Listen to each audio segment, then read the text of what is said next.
Tyler's voice cracked as he whispered to the biker with the gray beard and scars running down his neck. That silver van, no plates, it's been circling the playground 7 times. They're watching the kids. His hands shook so violently he had to shove them in his pockets. The man didn't laugh, didn't dismiss him like the cop had 5 minutes ago. Instead, Axel stood up, and when he did, 19 leather-clad Hells Angels rose with him like a single wave of fury. The scraping of chairs on concrete sounded like a declaration of war. "Then we hunt the hunters," Axel said, his voice cold as death. Within 60 seconds, 20 Harley engines roared to life, and the homeless kid who'd been invisible for 3 years was about to save 33 children's lives. Before we dive into Tyler's story, I need you to do something for me. Hit that subscribe button right now. This story gets darker, more intense, and more powerful than you can imagine, and you won't want to miss a single moment. Also drop a comment telling me what city you're watching from. I want to see how far Tyler's courage reaches across this world. Now let's go back to where it all started. Tyler Matthews had been invisible for exactly 3 years, 2 months, and 16 days. Not invisible in the way ghosts are invisible in the way that homeless 19-year-olds are invisible. The kind where people look right through you, where cops tell you to move along before you even open your mouth, where society has decided you're scenery instead of a person. He'd learned to live with it. Hell, he'd learned to use it. The park bench on the south side of Riverside Park had been his home since the foster system spit him out at 16. The city called it aging out. Tyler called it being thrown away with the trash. His foster mother, Mrs. Chen, the only person who'd ever treated him like he mattered, died of cancer 2 weeks before his birthday. The state didn't waste time. No family, no money, no problem. Here's a garbage bag for your stuff, and good luck out there. 3 years later, that bench was more than shelter. It was his command post. Most people thought homeless meant helpless. They were wrong. Tyler had spent 1,000 days watching Riverside Park, memorizing every pattern, every face, every vehicle. He knew which parents were too distracted by their phones. He knew which kids wandered. He knew every car that belonged and every car that didn't. The silver Honda Odyssey didn't belong. It was a Wednesday afternoon in July, the kind of heat that made asphalt shimmer and kids beg for the sprinklers to come on. Tyler sat on his bench with a library book he'd already read twice, but the book was just a prop. His real attention was on the playground, 60 feet away, where 15 kids were playing. That's when he saw it. First pass slow roll along Oak Street, driver's side facing the playground. Tinted windows too dark to be legal. No front license plate. Tyler's stomach tightened. Could be nothing. Could be someone lost. But lost people didn't circle back. Second pass, 10 minutes later. Same speed, same trajectory. The van slowed near the section where the younger kids played near the sandbox, where a 4-year-old girl in a pink dress was building a castle while her mother scrolled through Instagram, 20 feet away. Tyler sat up straighter. His book fell closed. Third pass, 8 minutes after that. The van crept even slower this time, and Tyler saw something that made his blood freeze. The rear passenger window lowered 3 inches, just enough for someone inside to take pictures. Just enough for someone inside to shop. No, Tyler whispered to himself. No, no, no. He knew that pattern. He'd lived it. 3 different foster homes, 3 different uncles or family friends who looked at kids the way normal people looked at merchandise. Tyler had fought off 2 of them. The third one was the reason he had a scar on his ribs and why he'd rather sleep on a park bench than ever trust the system again. Fourth pass, 6 minutes later.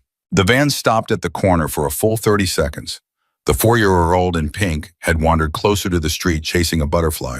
Her mother still hadn't looked up. Tyler stood up. His legs felt like water, but he moved anyway. Fifth pass, and this time the van pulled partially into the parking lot, backing into a space that gave a perfect view of the playground. The engine stayed running. Nobody got out.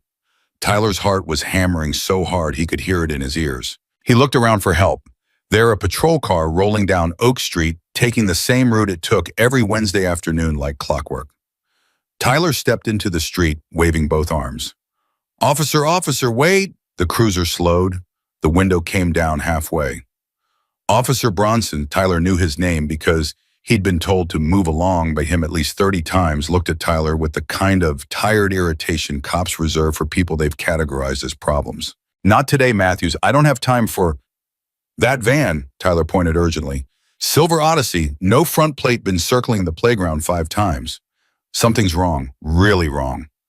Bronson glanced at the van for maybe 2 seconds. Probably someone waiting to pick up their kid. There's no kid in that van to pick up. The windows are too dark. They've been taking pictures. You've been drinking Matthews. Bronson's voice went hard. Because I smell probable cause for a public intox check. I'm completely sober, I'm telling you. What you're doing is harassing law-abiding citizens and wasting my time. I see your stuff still on that bench. You're loitering.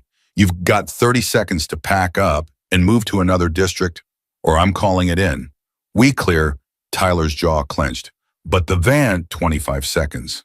The window rolled up. The cruiser accelerated away. Tyler stood in the street, fists clenched so tight his knuckles went white. The worst part wasn't being dismissed. The worst part was that he'd expected it. Expected to be invisible. Expected to be nobody. He turned back toward the park. The van was still there. Still running. Still watching. The little girl in pink was now less than 20 feet from the parking lot, her mother finally glancing up but looking the wrong direction, chatting with another parent. Sixth pass wasn't a pass. The van crept forward, angling toward the playground exit. Positioning. Hunting. Tyler felt something break open in his chest. A kind of rage he'd been swallowing for 3 years ever since the system had ground him up and spit him out. They weren't going to listen to him. They never listened to people like him.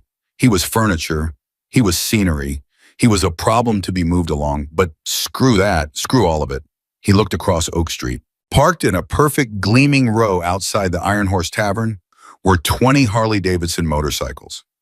Big ones, the kind that cost more than most people's cars. The kind owned by men who wore leather vests with a death's head patch on the back and the words Hell's Angels arched above it. Tyler had been watching those men for 3 years too. He'd seen them break up a mugging behind the tavern without calling cops. He'd seen them chase off drug dealers who tried to set up near the park. He'd seen the big one, the one everyone called Axel, hand a $100 bill to the old woman who sold flowers on the corner and refused to take change. They weren't good men.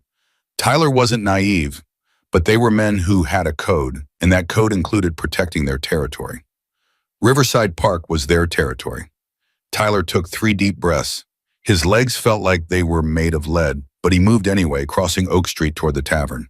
The outdoor patio was full. 20 men in leather and denim, ages ranging from 30s to 60s, sitting at 3 long tables pushed together. Their laughter was loud, the kind of laugh that comes from men who don't worry about being overheard because nobody's going to tell them to quiet down.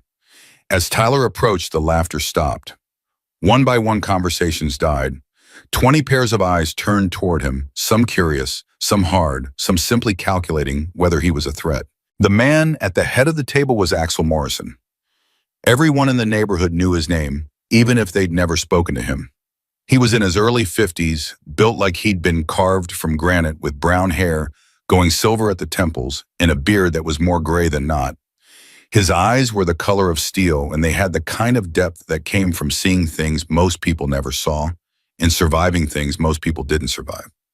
Axel didn't smile. He just watched Tyler approach with an expression that gave away absolutely nothing.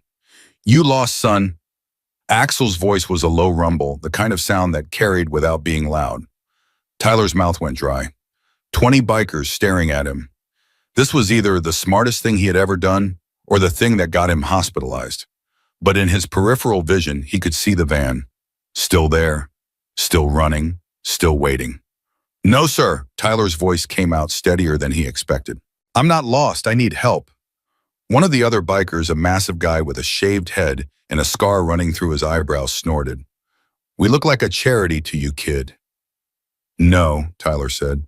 "You look like men who don't like predators in your neighborhood." The table went silent. Axel's expression didn't change, but something flickered in his eyes. Interest, maybe respect. "Keep talking," Axel said. Tyler took 1 step closer, his voice dropping to an urgent whisper that somehow cut through the street noise. "Silver Honda Odyssey. No front plate. Windows too dark to see inside. It's been circling the playground 7 times in the last 90 minutes. Slows down every time it passes the younger kids. Rear window came down on the 3rd pass. Someone inside was taking pictures." The van's parked now, engine running, positioned at the exit. There's a little girl in a pink dress who's wandered too close to the parking lot, and her mom's not paying attention. Axel's jaw tightened almost imperceptibly. He didn't look at Tyler. He looked past him toward the park. "The cops won't listen to me," Tyler continued, his voice raw now. "I tried. Officer Bronson told me to move along or he'd arrest me for loitering. Said I was wasting his time. But I'm telling you, sir, I know what hunting looks like. I've been hunted. That van is hunting right now." For 3 seconds, nobody moved. Nobody spoke. Then Axel stood up. When he stood, it was like a signal. 19 other men pushed back their chairs and rose with him, a synchronized movement that sent a ripple of sound across the patio, scraping metal boot heels on concrete, the rustle of leather. Axel never took his eyes off the park. "What's your name, son?" "Tyler Matthews." "How long you been watching this park?" "Tyler Matthews." 3 years. "From that bench on the south side?" "Yes, sir." Axel finally looked at him directly. "I've seen you there, every day, same spot. Thought you were just another kid with nowhere to go." "I am," Tyler said, "but I'm a kid who pays attention." Something that might have been a smile touched the corner of Axel's mouth. "Ghost," he called out, not looking away from Tyler. "Hammer, block the north exit of that parking lot. Crash Diesel, take the south. The rest of you were forming a perimeter around that playground. Nobody in that van leaves until we see what they're shopping for." "On it," said Ghost, a lean man with gray hair pulled back in a ponytail. "Axel." Another biker said this, one older, maybe 60, with kind eyes and a gentle voice that didn't match his size. "We sure about this kid could be paranoid." "Look at his hands, preacher," Axel said quietly. "He's not paranoid, he's terrified. And he still came to us." Tyler looked down. His hands were shaking so hard he had to shove them in his pockets. "We roll," Axel said. Now, what happened next was something Tyler would remember for the rest of his life. The 20 Hells Angels moved with a speed and coordination that was almost military. Within 30 seconds, the roar of 20 motorcycle engines erupted a wall of thunder that made every person in a 2-block radius look up. Birds scattered from trees, car alarms went off. The little girl in this pink dress stopped chasing butterflies and stared. The van driver heard it too. Tyler saw the brake lights flicker as the driver shifted into drive, trying to ease out of the parking lot. Too late. Ghost's massive Road King motorcycle swung across the north exit, the bike going sideways to form a chrome and leather roadblock. Crash and Diesel moved in from the south, their bikes forming a perfect cage. Within seconds, the van was boxed in by motorcycles on 3 sides and a concrete barrier on the 4th. Trapped. Axel didn't rush. He swung his leg off his bike and walked toward the driver's side window with the unhurried confidence of a man who knew he had all the time in the world because his brothers had eliminated every exit. Tyler followed his heart, jackhammering in his chest. The bikers formed a semicircle around the van, close enough to be intimidating, far enough to avoid any legal complications. They didn't touch the vehicle. Didn't need to. 20 large men on motorcycles surrounding your car was message enough. Axel knocked on the driver's window. Not aggressive, just firm. 3 solid knocks that said, "We're not going anywhere." The window stayed up. Axel knocked again, harder this time. "Roll it down." Axel's voice carried the kind of authority that didn't need to be loud. "Right now." The window lowered 2 inches. A man's voice came from inside, high and nervous. "I haven't done anything wrong. This is harassment. I'll call the police." "Please do," Axel said calmly. "Call them right now. We'll wait." Silence from inside the van. "Or," Axel continued, "you can roll the window all the way down and explain to me why you've been circling a children's playground 7 times with no front plate in windows I can't see through. Your choice." "I'm just looking for an address," the driver said. "I'm lost." The big biker with the scar, the one called Hammer, leaned close to the glass. 7 circles around the same playground isn't lost, friend. That's shopping, and we're real curious what you're shopping for. Tyler stepped forward, his voice stronger now. The window came down on the 3rd pass. Someone inside was taking pictures. The driver's response came too fast. "No, we weren't. You're lying." "We," Axel's eyes went cold. "You said we. How many people in that van, friend?" No answer. Axel reached down and tried the door handle. Locked. Last chance, Axel said, his voice dropping to something dangerous. Open this door voluntarily or we open it for you. And if we have to open it, the cops will be here before your door closes again. For a moment, Tyler thought the driver might actually ram the motorcycle blockade. The engine revved. Hammer and two other bikers moved closer, their combined weight more than enough to keep the van from moving. Then the lock clicked. Axel pulled the door open. The driver was exactly what Tyler expected, middle-aged, receding hairline glasses, the kind of face you'd forget 5 minutes after meeting him. Utterly ordinary, which made what they were about to find even worse because monsters rarely looked like monsters. Step out, Axel commanded. The driver stumbled out, his hands raised. I told you, I'm just lost. Then you won't mind us looking in your van, Axel said. Tyler, come here. Tyler moved forward, his legs feeling like water. Look in the front seat, Axel said. Tell me what you see. Tyler peered through the open door. On the center console was a pair of expensive binoculars. In the cup holder, a disposable camera, the kind you couldn't track with digital forensics. On the passenger seat, a notebook with handwritten notes. Tyler could see the top page, Riverside Wednesdays, 2:04 p.m. Pink dress, blonde hair, approx 4 years old. His stomach turned to ice. There's binoculars, Tyler said, his voice shaking. A camera, a notebook with notes about the kids. Times, descriptions. That's not illegal, the driver said quickly. I'm a photographer. I was just... Check the back. Axel cut him off, his voice like a blade. Tyler moved to the sliding door. It was locked. Hammer reached through the driver's side, found the unlock button, and clicked it. Tyler slid the door open. What he saw made his vision tunnel. The back seat had been removed to create more cargo space. In the area where seats should have been rolls of duct tape, the heavy-duty kind. Industrial zip ties, the kind police use for mass arrests. A blanket, a pillow.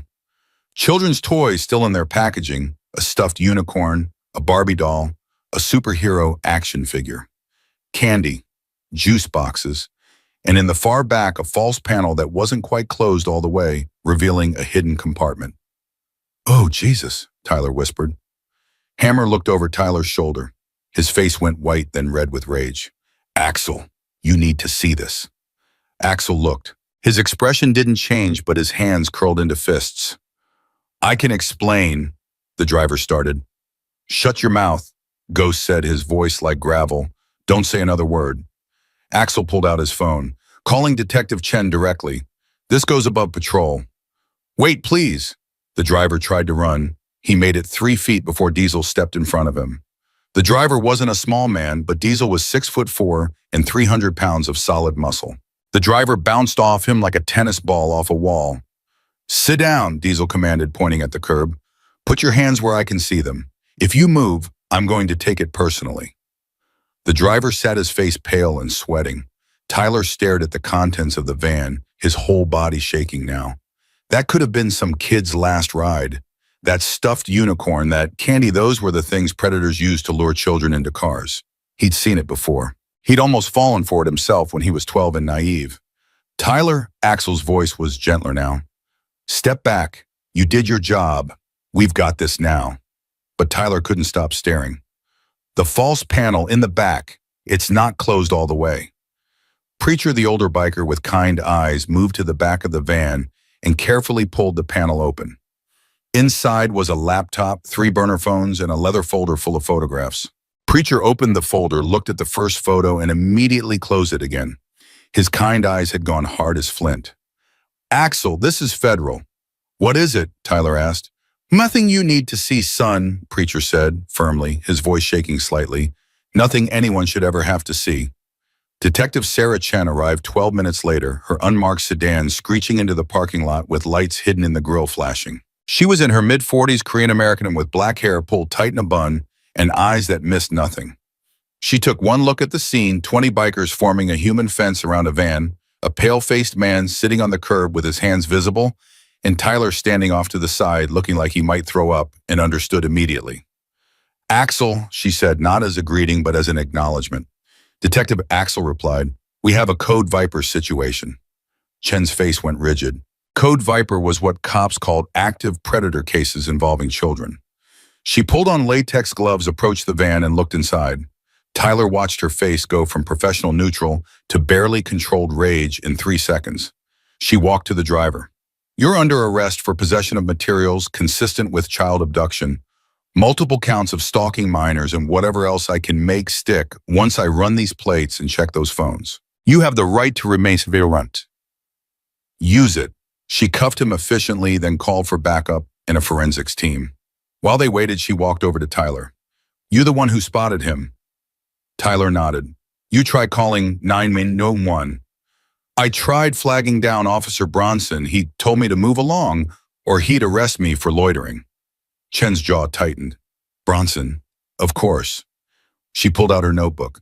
"I need your full statement, everything you saw, times, details. Can you do that?" "Yes, ma'am." "Good. You probably saved a life today, Tyler, maybe more than one." But before Tyler could respond, Chen's phone buzzed. She looked at the screen and her expression changed. "We need to talk," she said to Axel, privately. They stepped away from the group. Tyler couldn't hear the conversation, but he could see Chen showing Axel something on her phone. He watched Axel's face go dark, then darker. When they came back, Axel looked at Tyler. "How good's your memory, son?" "Pretty good. Why, that laptop in the van, it auto-connected to a network when Detective Chen powered it on. Before she could disconnect it, a message came through." "What kind of message?" Chen pulled up her phone and showed Tyler a screenshot. "This kind." The message read, "Unit 2 compromised. Initiate protocol red. Move all operations to Warehouse 7 Pier 34. Shipment schedule advanced to 2300 tonight. If the homeless kid or the bikers are found anywhere near location, terminate with extreme prejudice." Tyler's blood went cold. "Shipment. 20 children," Chen said quietly. "According to the file metadata, they're planning to move 20 kidnapped children to international waters tonight at 11 p.m. If they reach open ocean, we'll never find them." Axel looked at his brothers, then at Chen, then at Tyler. "How long until you can get federal task force approval?" "Minimum 48 hours for warrants coordination, tactical approval." "Those kids don't have 48 hours, Tyler interrupted. "I know," Chen said, "but my hands are legally tied without proper warrants. I can't just raid a warehouse on suspicion." "But we can," Axel said quietly. Chen looked at him for a long moment. "Detective Sarah Chen does not condone vigilante action and cannot officially support any operation outside legal parameters." "Understood. However," Chen continued, her voice dropping, "Detective Sarah Chen's shift ends at 6 p.m. What I don't see after 6 p.m. is not my concern. And hypothetically speaking, if someone were to provide an anonymous tip about suspicious activity at Pier 34 Warehouse 7 around midnight, I might have enough probable cause to mobilize a response unit." Axel smiled grimly. "Hypothetically speaking." "Hypothetically," Chen agreed. She looked at Tyler. "This conversation never happened. You understand?" "What conversation?" Tyler said. Chen almost smiled. Then she got back to processing the scene, calling in the crime and making sure the driver went somewhere he'd never hurt anyone again. Axel put a hand on Tyler's shoulder. "Walk with me." And they moved away from the group back toward the park, where children were still playing, parents now watching more carefully after the excitement of the police and motorcycles. "You got good instincts, Tyler, real good. Question is, you willing to use them again?" "For what?" "Warehouse 7 is in the old shipyard district. You know it?" Tyler nodded slowly. "I used to sleep in the shipping containers near there, before I found the park." "Then you know the layout, the approaches, the blind spots." "You're going after those kids," Tyler said. It wasn't a question. "We're going to do what needs doing," Axel corrected. "But we need intel. We need to know what we're walking into. Detective Chen can't help us officially. The feds will be 48 hours too late. Those kids..." He stopped, his jaw working. "Those kids are merchandise to these people. Once they're on a boat, they're gone forever. You understand what I'm saying?" Tyler understood perfectly. He'd been merchandise once, in the foster system in the group homes, to people who saw kids as things to be used or discarded. He'd escaped. These kids might not. "What do you need me to do?" "I need you to think everything you know about that warehouse district, access points, security, anything that gives us an advantage." Tyler closed his eyes, pulling up memories he'd tried to forget. Cold nights in shipping containers, running from security guards, finding the gaps in fences, the blind spots in camera coverage, The places nobody watched because nobody cared. There's an access road on the north side, he said slowly. Gate's always locked, but the fence has a gap about 40 feet east of the gate. You can squeeze through if you're not too big. We're all too big, Axel said, but keep going. The warehouses have old ventilation systems, big ones. The intake vents are on the roofs, but they connect to— Tyler stopped, looked at Axel. You want me to go in through the vents? I'm not asking you to do anything. Yes, you are, and you're right to ask. I'm the only one small enough to fit. Axel studied him. This isn't your fight, son. You already did the hard part. You spoke up. You got help. You can walk away right now and nobody would blame you. Tyler looked back at the park. The little girl in the pink dress was back with her mother, now safe, laughing about something.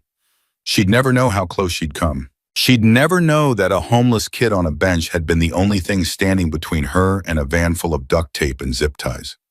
I can't walk away, Tyler said simply. I know what it's like to be merchandise. I know what it's like when nobody's watching. Those kids in that warehouse, they're me 3 years ago. I can't walk away. Axel's expression softened just slightly. You're either the bravest kid I've ever met or the craziest. Can it be both? This time Axel did smile. Clubhouse, 7 p.m. We'll plan this proper. And Tyler, yeah, thank you for seeing what needed to be seen, for having the guts to speak up, for trusting us when you had no reason to trust anyone. Tyler nodded, not trusting himself to speak. As he walked back to his bench, back to his worn backpack, and his library book, and his invisible life, Tyler realized something had changed. For 3 years, he'd been a ghost. For 3 years, he'd watched the world from the edges. But today, for the first time since Mrs. Chen died, someone had listened to him. Someone had seen him, not as a problem to be moved along, not as scenery to ignore, as a person who mattered. Tonight, he'd become more than invisible. Tonight, he'd become a guardian. The little girl in pink was still playing in the park, safe and happy and unaware. 20 children in a warehouse weren't as lucky. Not yet. But if Tyler had anything to say about it, they would be. The War Council was scheduled for 7 p.m. Tyler planned to be early. Tyler arrived at the clubhouse at 6:45, 15 minutes early. His hands had stopped shaking, but his stomach was doing backflips. The building sat on the corner of Industrial and Fifth, a 2-story brick fortress with steel shutters on the windows and security cameras that actually worked. A hand-painted sign above the door read, Hell's Angels MC, Riverside Chapter, in letters that looked like they'd been there since the 70s. He stood on the sidewalk for a full minute trying to work up the courage to knock. The door opened before he could.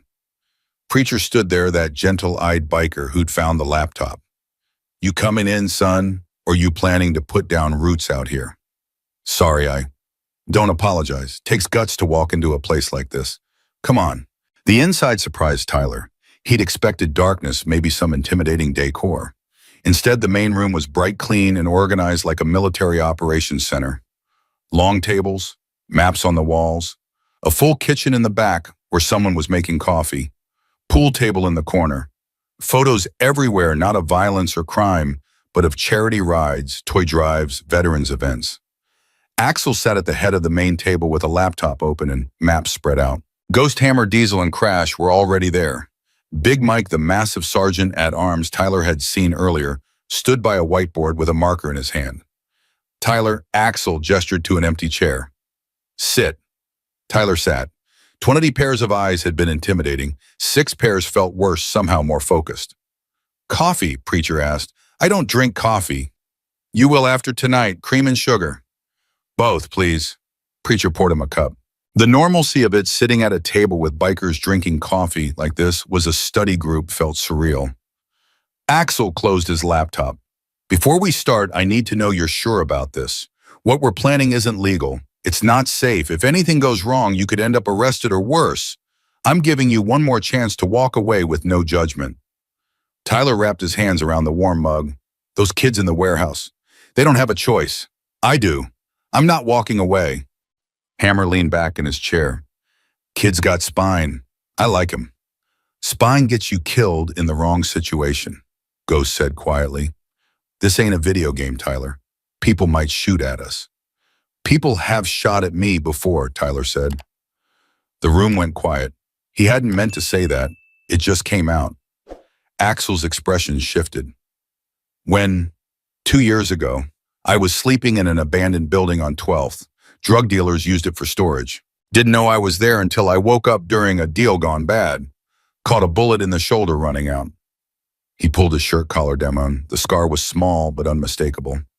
Jesus, Diesel muttered. I survived because I knew how to move quiet and find exits nobody else saw. That's what you need tonight, right? Someone who can get in places you can't. Axel studied him for a long moment. Yeah, that's exactly what we need. He turned to the whiteboard. Big Mike, show him what we're working with. Big Mike uncapped the marker and drew a rough rectangle. This is Pier 34. The warehouse district has 12 buildings total. Warehouse 7 is here. He marked an X on the southeast corner. Water on 2 sides, chain link fence on the others. Single access road in and out. Security, Tyler asked. Don't know yet. That's where you come in. But we can assume armed guards cameras and at least one lookout on the roof. Tyler closed his eyes, pulling up memories. The ventilation system on those old warehouses, they're massive. Built in the 40s when they used them for steel storage. The vents are big enough for a person to crawl through if you're not too big. You said there's a gap in the fence, Axel asked. About 40 feet east of the main gate. The fence is 10 feet high, but someone cut a hole near the ground years ago. You have to belly crawl through, but it works. Can we get motorcycles through? Tyler shook his head. No way, too narrow. You'd have to go on foot from there. Crash spoke up for the first time. He was younger than the others, maybe early 30s, with a shaved head and intense brown eyes. So we park the bikes outside the perimeter, go through the fence on foot, and then storm the front door. That's suicide, Ghost said. We don't know how many guards, what kind of firepower, or where the kids are being held. Now, that's why Tyler goes in first, Axel said. Through the vents. He scouts the interior, finds the kids, identifies threats. Then he opens the loading bay doors from inside and we come in fast and hard before they can react. Tyler's heart started hammering again. You want me to scout the whole warehouse alone? I want you to be our eyes. You find the kids, you find the guards, you count the exits. Then you let us in and we do the heavy lifting. And what if they catch me in the vents? They won't. But what if they do? Axel's expression went hard. Then we burn that building to the ground, getting you out. You're not expendable, Tyler. You're family now. We don't leave family behind. The word family hit Tyler like a fist to the chest. He'd been alone for so long that he'd forgotten what that word even felt like. Hammer leaned forward. Kid, you don't have to do this. We can find another way. No, Tyler interrupted. There isn't another way, and we both know it. Those kids have maybe 6 hours before they're on a boat. Detective Chen needs 48 hours minimum. You need someone small and quiet who knows the layout. That's me. He looked around the table. I'm doing this. Big Mike smiled grimly. Told you he had spine. The next hour was spent planning every detail. Axel pulled up satellite images of the warehouse district on his laptop. Tyler marked the fence gap, the ventilation access points on the roof, and the blind spots he remembered from his time sleeping in the area. Security cameras will be our biggest problem, Ghost said. If they've got a decent system, they'll see us coming from a mile away. Not if they're looking at static, Crash said. He pulled out his phone and showed them an app. I can loop camera feeds, make them show the same 30 seconds of empty space over and over. Guards won't know anything's wrong unless they're actually looking at the timestamps. That's illegal, Tyler said. Everyone stared at him. What? Crash said. That's hacking. That's a federal crime. Kid, Hammer said slowly. We're planning to break into a warehouse full of armed kidnappers. I think we're past worrying about computer crimes. Tyler felt his face flush. Right, sorry. Axel smiled slightly. You got a good moral compass, Tyler. Don't apologize for that. But Hammer's right tonight. We cross lines. Big lines. Everyone here needs to understand that and be okay with it. I'm okay with it, Tyler said firmly. Those kids don't care about laws. They care about going home. Then we're agreed. Axel looked at his watch. It's 7:30 now. We roll at 10. That gives us 2.5 hours to prep. Crash, you handle the electronics. Ghost, you coordinate the bike positions. Hammer, weapons check, non-lethal only unless someone shoots first. Diesel, you're on communications. Big Mike, you're with me on entry strategy. What about me? Tyler asked. You're with Preacher. He's going to teach you how to use a radio and what to do if everything goes to hell. Preacher stood up. Come on, son. Let's get you equipped. They walked to a back room that was part armory, part electronics lab. Preacher pulled out a small earpiece and a mic that clipped to a collar. This is how we'll communicate once you're inside. Don't talk unless you have to. Even whispers can echo in metal vents. If you need to signal, us click the mic twice for yes, 3 times for no.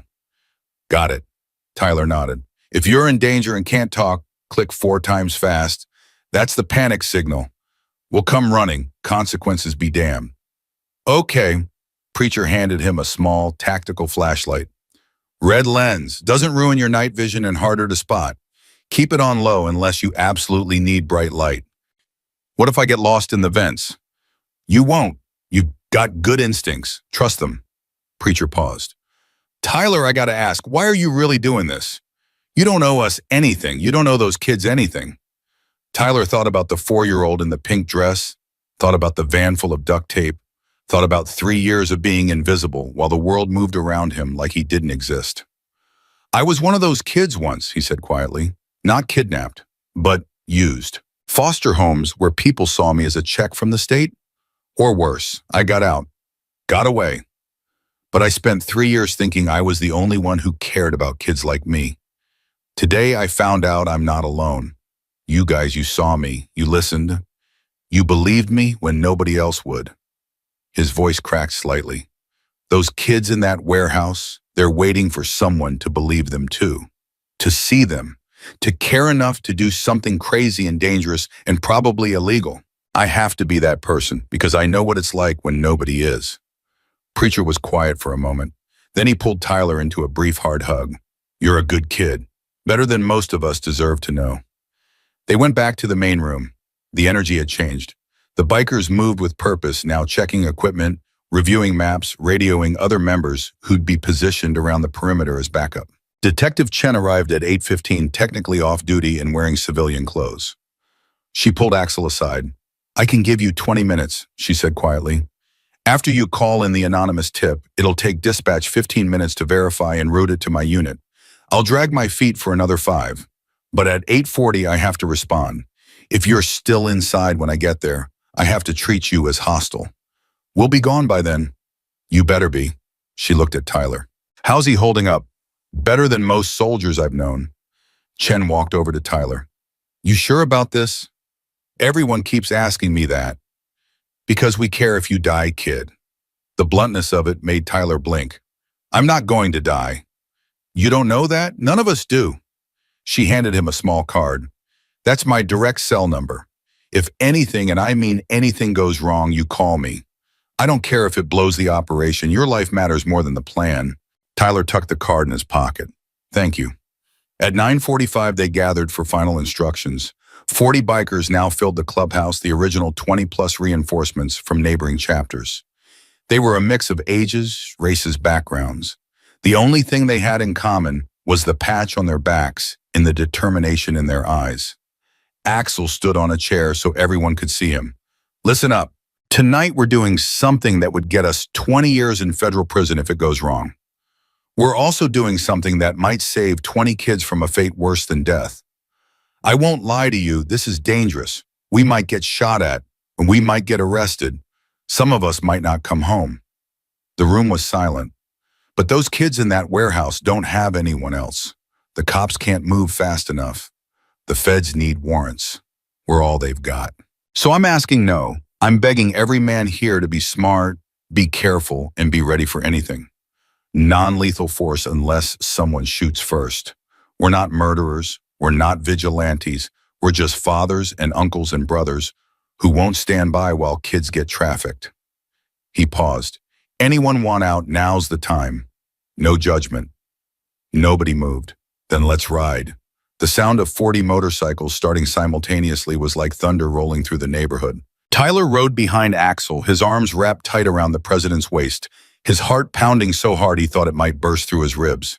They rode in formation, tight, disciplined, purposeful, no showboating, no loud pipes. This wasn't a joyride. This was a military operation disguised as a motorcycle club. 3 blocks from Pier 34, they killed the engines and coasted to a stop in an abandoned parking lot. Crash pulled out his laptop and tablet fingers flying over the keyboard. "I'm in their security system," he whispered. "4 cameras outside, 6 inside. Looping feeds now." His screen showed the same 30 seconds playing over and over, empty hallways, quiet loading docks. "You've got a window, use it." Axel, Tyler, Ghost, Hammer, Diesel, and Big Mike moved toward the fence line on foot. The others spread out in a perimeter, ready to move in when called. The fence gap was exactly where Tyler remembered.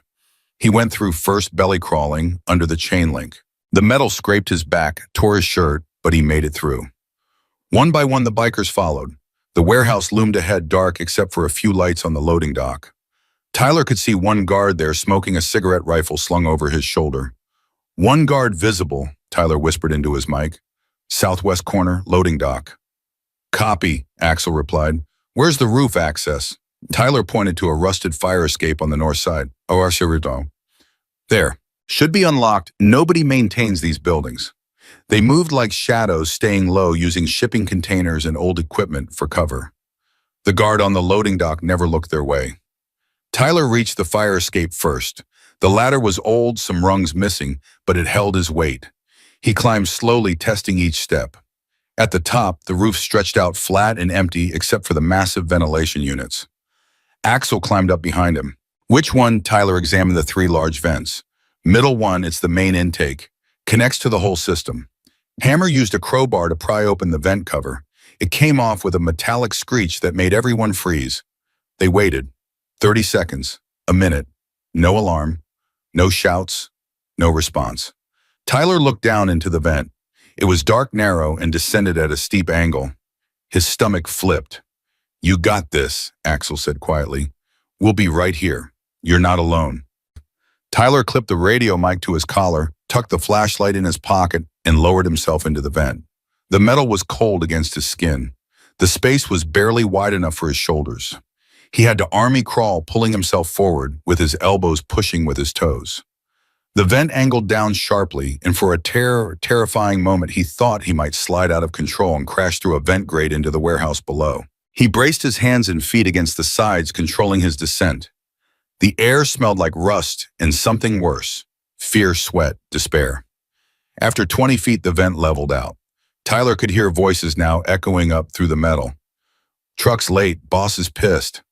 "Relax, we've got hours before the boat." "What about the homeless kid, the one who flagged the cops?" "Orders are clear. If he shows up, shoot on sight." Tyler's blood ran cold. They were talking about him. He crawled forward slowly, carefully, making no sound. A faint glow appeared ahead, light coming through a vent grate. He inched toward it and looked down. The warehouse floor was 30 feet below, and what he saw made his breath catch in his throat. Dozens of children, 20, maybe 30, just ranging from 4 to 15. They sat in makeshift plywood cells barely big enough to stand, in some crying quietly, others staring at nothing with empty eyes. Guards walked between the cells with assault rifles. At the center of the floor, 3 men in expensive suits stood around a table covered with laptops and phones. One of them, tall, silver-haired, probably 60, checked his watch. "The buyers arrive in 2 hours. I want these children clean, dressed, and ready for inspection. They need to look presentable." "What about the ones who won't stop crying?" a guard asked. "Sedate them. Light dose. We need them conscious but compliant." Tyler's hands shook so hard he almost dropped his flashlight. He clicked his mic twice. Axel's voice came through the earpiece immediately. "Talk to me." Tyler whispered so quietly he could barely hear himself. 30 kids, maybe more. Plywood cells. 6 guards visible, all armed. 3 men in suits. They look like they're running everything. They're talking about buyers arriving in 2 hours. "Where are the kids exactly?" "Center of the floor, about 40 feet from the loading bay doors." "Can you get to the door controls?" Tyler looked around. The ventilation shaft continued along the ceiling, branching in multiple directions. He could see one branch that led toward the loading dock area. "Maybe. Give me 5 minutes." "Be careful." Tyler crawled forward, choosing his route by instinct in memory of warehouse layouts. The vent system branched like a tree, and he had to guess which branch led where. Twice he hit dead ends and had to back up, an agonizing process in the narrow space. Finally, he reached a grate that looked down on the loading dock. The control panel for the bay doors was right there 10 feet below. But there was a problem. Two guards stood directly under his position talking. "You hear something," one of them said. "Like what?" "I don't know, scratching, like metal on metal." Tyler froze. He wasn't even breathing. "You're paranoid. It's an old building. Probably rats." "Rats don't sound like that." One of the guards looked up, scanning the ceiling. His eyes passed over the vent grate, kept moving, came back, stopped. Tyler pressed himself flat against the metal, trying to become invisible. The guard raised his rifle, aiming at the grate. "Hey, anyone up there?" Tyler's heart stopped. His finger hovered over the panic signal, 4 quick clicks. Then a voice shouted from across the warehouse. "Martinez, get over here. One of the kids is having a seizure." The guard lowered his rifle and ran toward the cells. His partner followed. Tyler exhaled so hard he nearly passed out. He clicked his mic twice clear. "Jesus, kid," Axel's voice was tight. "Thought we lost you." "Still here. Guards are distracted. I'm going for the controls." "Wait for—" Tyler didn't wait. He couldn't. The window was closing. He pried the vent grate up just enough to squeeze through, then dropped 10 feet to the concrete floor. His knees absorbed the impact, but pain shot through his ankles. He ignored it. The control panel was right there. Big red button labeled Bay Doors. He pressed it. Nothing happened. He pressed it again. Still nothing. "It's not working," he whispered urgently. "There's probably a master override," Axel said. "Look for a key switch or a secondary panel." Tyler looked around frantically. There, 5 feet away, a smaller panel with a key switch. But no key. "I need a key." "Can you hotwire it?" "I don't know how to hotwire things." "Figure it out, fast." Tyler pulled out his library card, the only thing he owned that was thin and rigid enough. He jammed it into the key switch, trying to turn it. The plastic bent. Didn't work. He needed something metal. He looked around. Nothing. Then he remembered the zipper pull on his jacket. He yanked it off, breaking the zipper. Jammed the metal piece into the key switch. Twisted hard. The lock turned. He pressed the red button.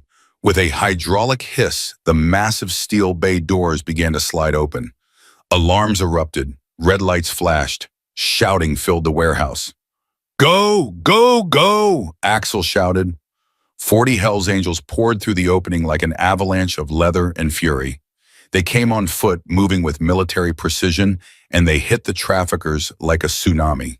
Tyler flattened himself against the wall as chaos erupted. The guards tried to react, but they were outnumbered and outmaneuvered. Big Mike tackled one guard with the force of a freight train. Ghost disarmed another with a move so fast Tyler barely saw it. Hammer used his bulk to shield the children's cells, while Diesel and Crash moved to secure the perimeter. The man in the silver hair, the boss, grabbed a young boy from the nearest cell, pressing a pistol to the child's head. "Back off, or he dies." Nobody backed off. Axel walked forward slowly, hands visible, expression calm. "You're not going to shoot that kid." "Watch me." "No, you won't, because the moment you do, my brothers will tear you apart. But if you let him go right now, you walk out of here alive. Maybe you go to prison.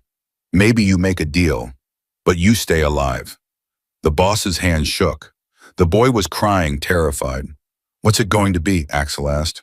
"Life or death?" For 5 seconds, nobody moved.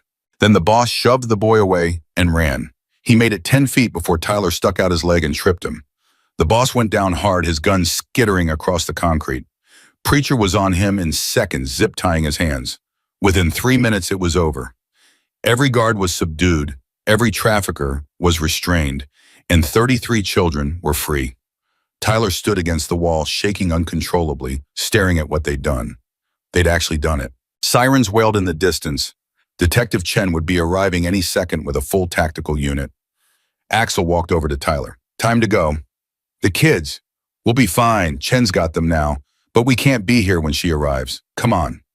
They ran. All 40 bikers disappeared into the night like ghosts, leaving behind zip-tied criminals and traumatized children who would finally go home. Tyler rode behind Axel, tears streaming down his face, not from fear, but from something else entirely. Something that felt like purpose, like mattering. They made it back to the clubhouse before the news helicopters even launched. Crash scrubbed the security footage. Ghost disposed of anything that could link them to the scene. Within an hour, it was like they'd never been there, except for the 33 children who'd been saved. Tyler sat in the clubhouse drinking coffee that had gone cold, unable to stop shaking. Preacher sat down next to him. First time's always the hardest. I almost got caught. That guard almost saw me. But he didn't. You kept your head. You got the door open. You did exactly what needed doing. I didn't do anything. You guys did everything. We couldn't have done anything without you. Preacher squeezed his shoulder. You're the reason those kids are free, Tyler. Nobody else. You. Axel's phone buzzed. He answered it, listened for a moment, then smiled. That was Chen. All 33 kids are safe. Traffickers in custody. And she's got enough evidence to prosecute for the next 20 years. The clubhouse erupted in cheers, but Tyler didn't cheer. He was thinking about the little girl in the pink dress, about the van full of duct tape, about 3 years of being invisible while evil happened right in front of him. He wasn't invisible anymore, and he was never going to be invisible again. The phone call came 3 days later at 2 in the morning. Tyler was asleep on the couch in the clubhouse. Axel had insisted he stay there instead of going back to his park bench, said something about safety and threats and not taking chances. Tyler hadn't argued.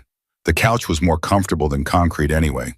The ringing jarred him awake. Axel answered on the second ring, his voice instantly alert despite the hour. Talk to me. Tyler sat up, watching Axel's face change from neutral to concerned to furious in the span of 10 seconds.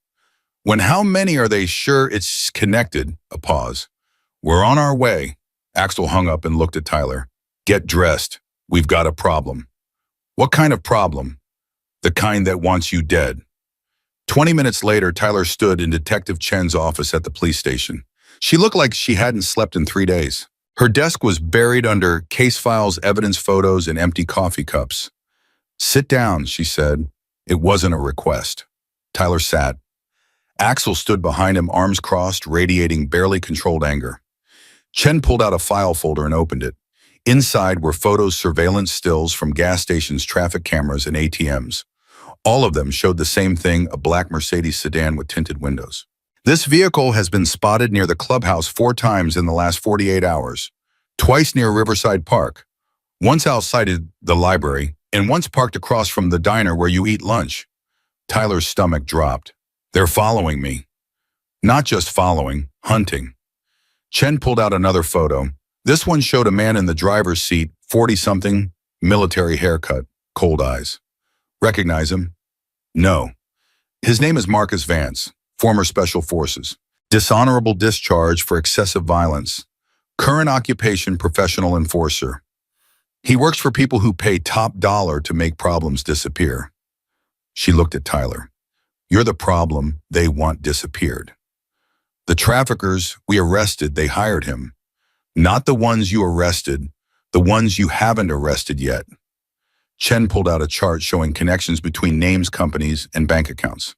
The warehouse raid exposed a trafficking network that spans 5 states. We've made 63 arrests so far, but the people at the very top, the ones making real money, they're still out there, and they're very motivated to make sure certain witnesses never make it to trial. Witnesses like me. Witnesses like you. Axel's voice was ice.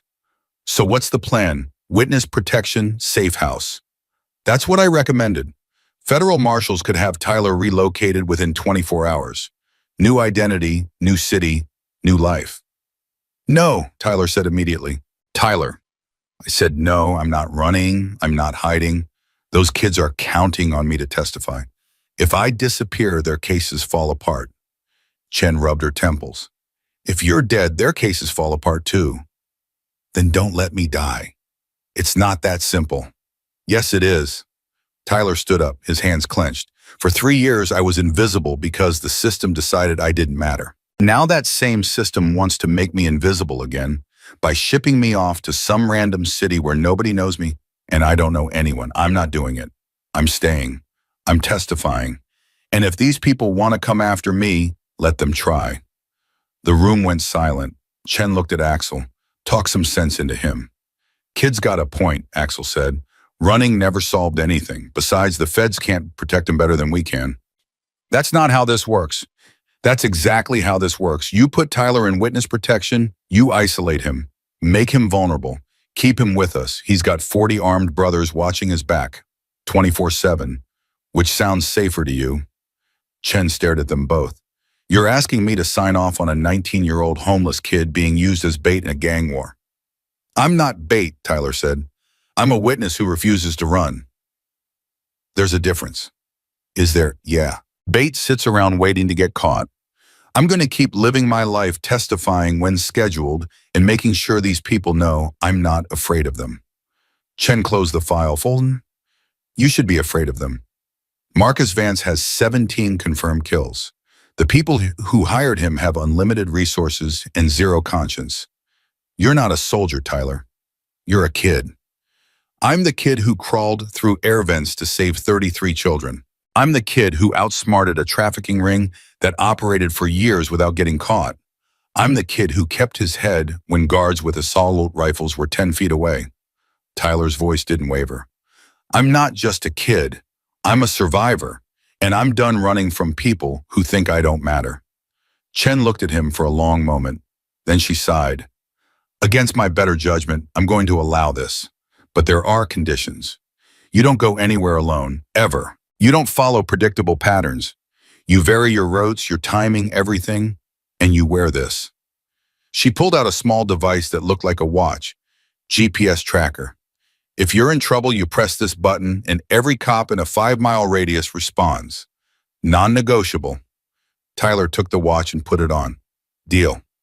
And Tyler, Chen's voice softened slightly. The preliminary hearings start in 2 weeks. I need you alive for those. Please be careful. I will. They left the station as the sun was coming up. Tyler expected to go back to the clubhouse, but Axel drove past the turnoff. Where are we going? Somewhere you need to see. They pulled up in front of a small apartment building on Maple Street. It was old but well-maintained, the kind of place where working families lived. Axel led Tyler up to the second floor and knocked on apartment 2C. A woman answered. She was maybe 30 with dark circles under her eyes and a crying baby on her hip. When she saw Axel, her expression crumbled. He's here, Tyler. This is Maria Flores. Her daughter, Sophia, was one of the children we rescued from the warehouse. Maria looked at Tyler, tears streaming down her face. You're the one. The boy who saved them. I didn't. Yes, you did. She grabbed his hand with her free one. The police told me everything. How you saw the van. How you went to the bikers when the cops wouldn't listen. How you crawled through those vents. My Sophia, she's 6 years old. She was taken from a playground 3 weeks ago while I was at work. I thought I'd never see her again. Her voice broke completely. But she's home. She's sleeping in her bed right now. She's safe because of you. Tyler couldn't speak. His throat had closed up entirely. I don't have money, Maria continued. I can't repay you. But I need you to know you gave me back my whole world, my reason for living. If those people come after you, if they try to hurt you, you come here. You hide here. This is your home now, too. You understand your family. She pulled Tyler into a fierce hug, the baby squished between them. Tyler stood there frozen, not knowing what to do with his arms, not knowing how to process what she just said. Axel gently extracted him after a minute. We have more stops to make. Over the next 4 hours, Axel took Tyler to 7 more homes, 7 more families, 7 more children who'd been rescued from the warehouse. Each family had the same reaction. Tears, gratitude, fierce protectiveness. Each one told Tyler he was family now, that their homes were his homes, that they'd die before they'd let anyone hurt him. By the time they got back to the clubhouse, Tyler was emotionally exhausted. Why did you do that? He asked. Because you needed to see what you're fighting for. Those families, those kids, they're real. They're not just case numbers or testimony. They're people whose lives you saved. And they're people who'll fight for you now. Marcus Vance thinks you're alone and vulnerable. He's wrong. Tyler wiped his eyes. I don't feel alone. Good, because you're not. The next week was a blur of preparation. Axel assigned Ed rotating security details. 2 bikers with Tyler at all times, shifts changing every 6 hours. They walked him to the library, sat with him at the diner, even took turns sleeping on the clubhouse floor when he slept. Tyler tried to maintain some normalcy.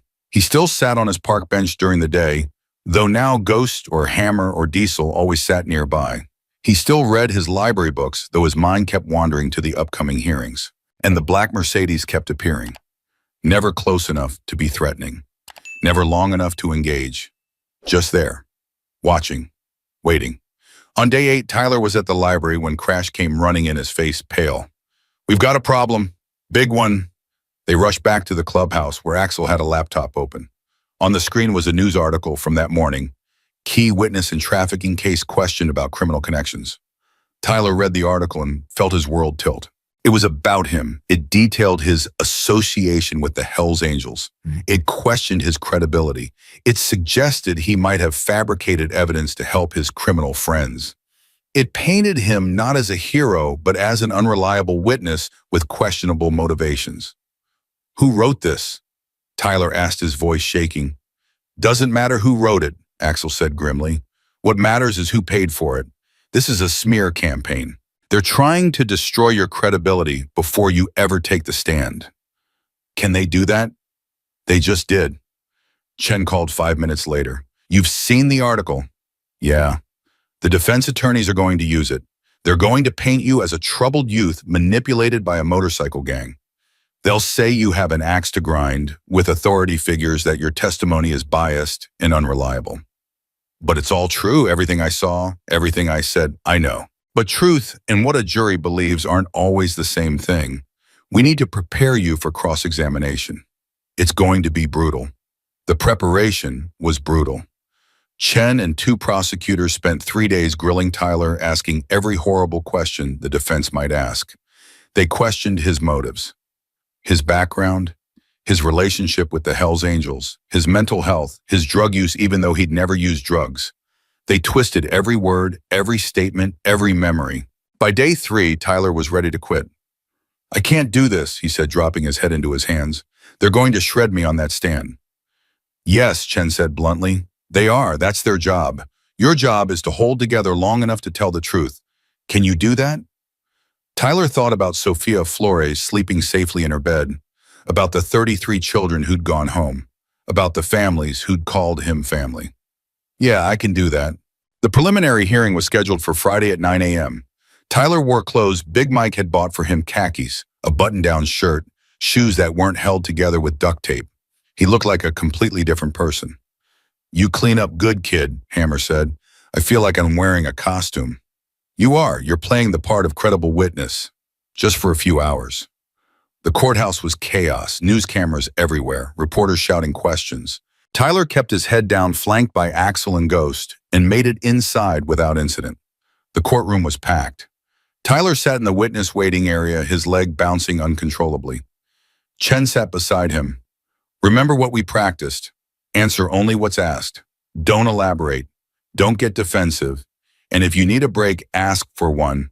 Nobody will think less of you." "Okay." "Tyler?" She waited until he looked at her. "You're going to do great."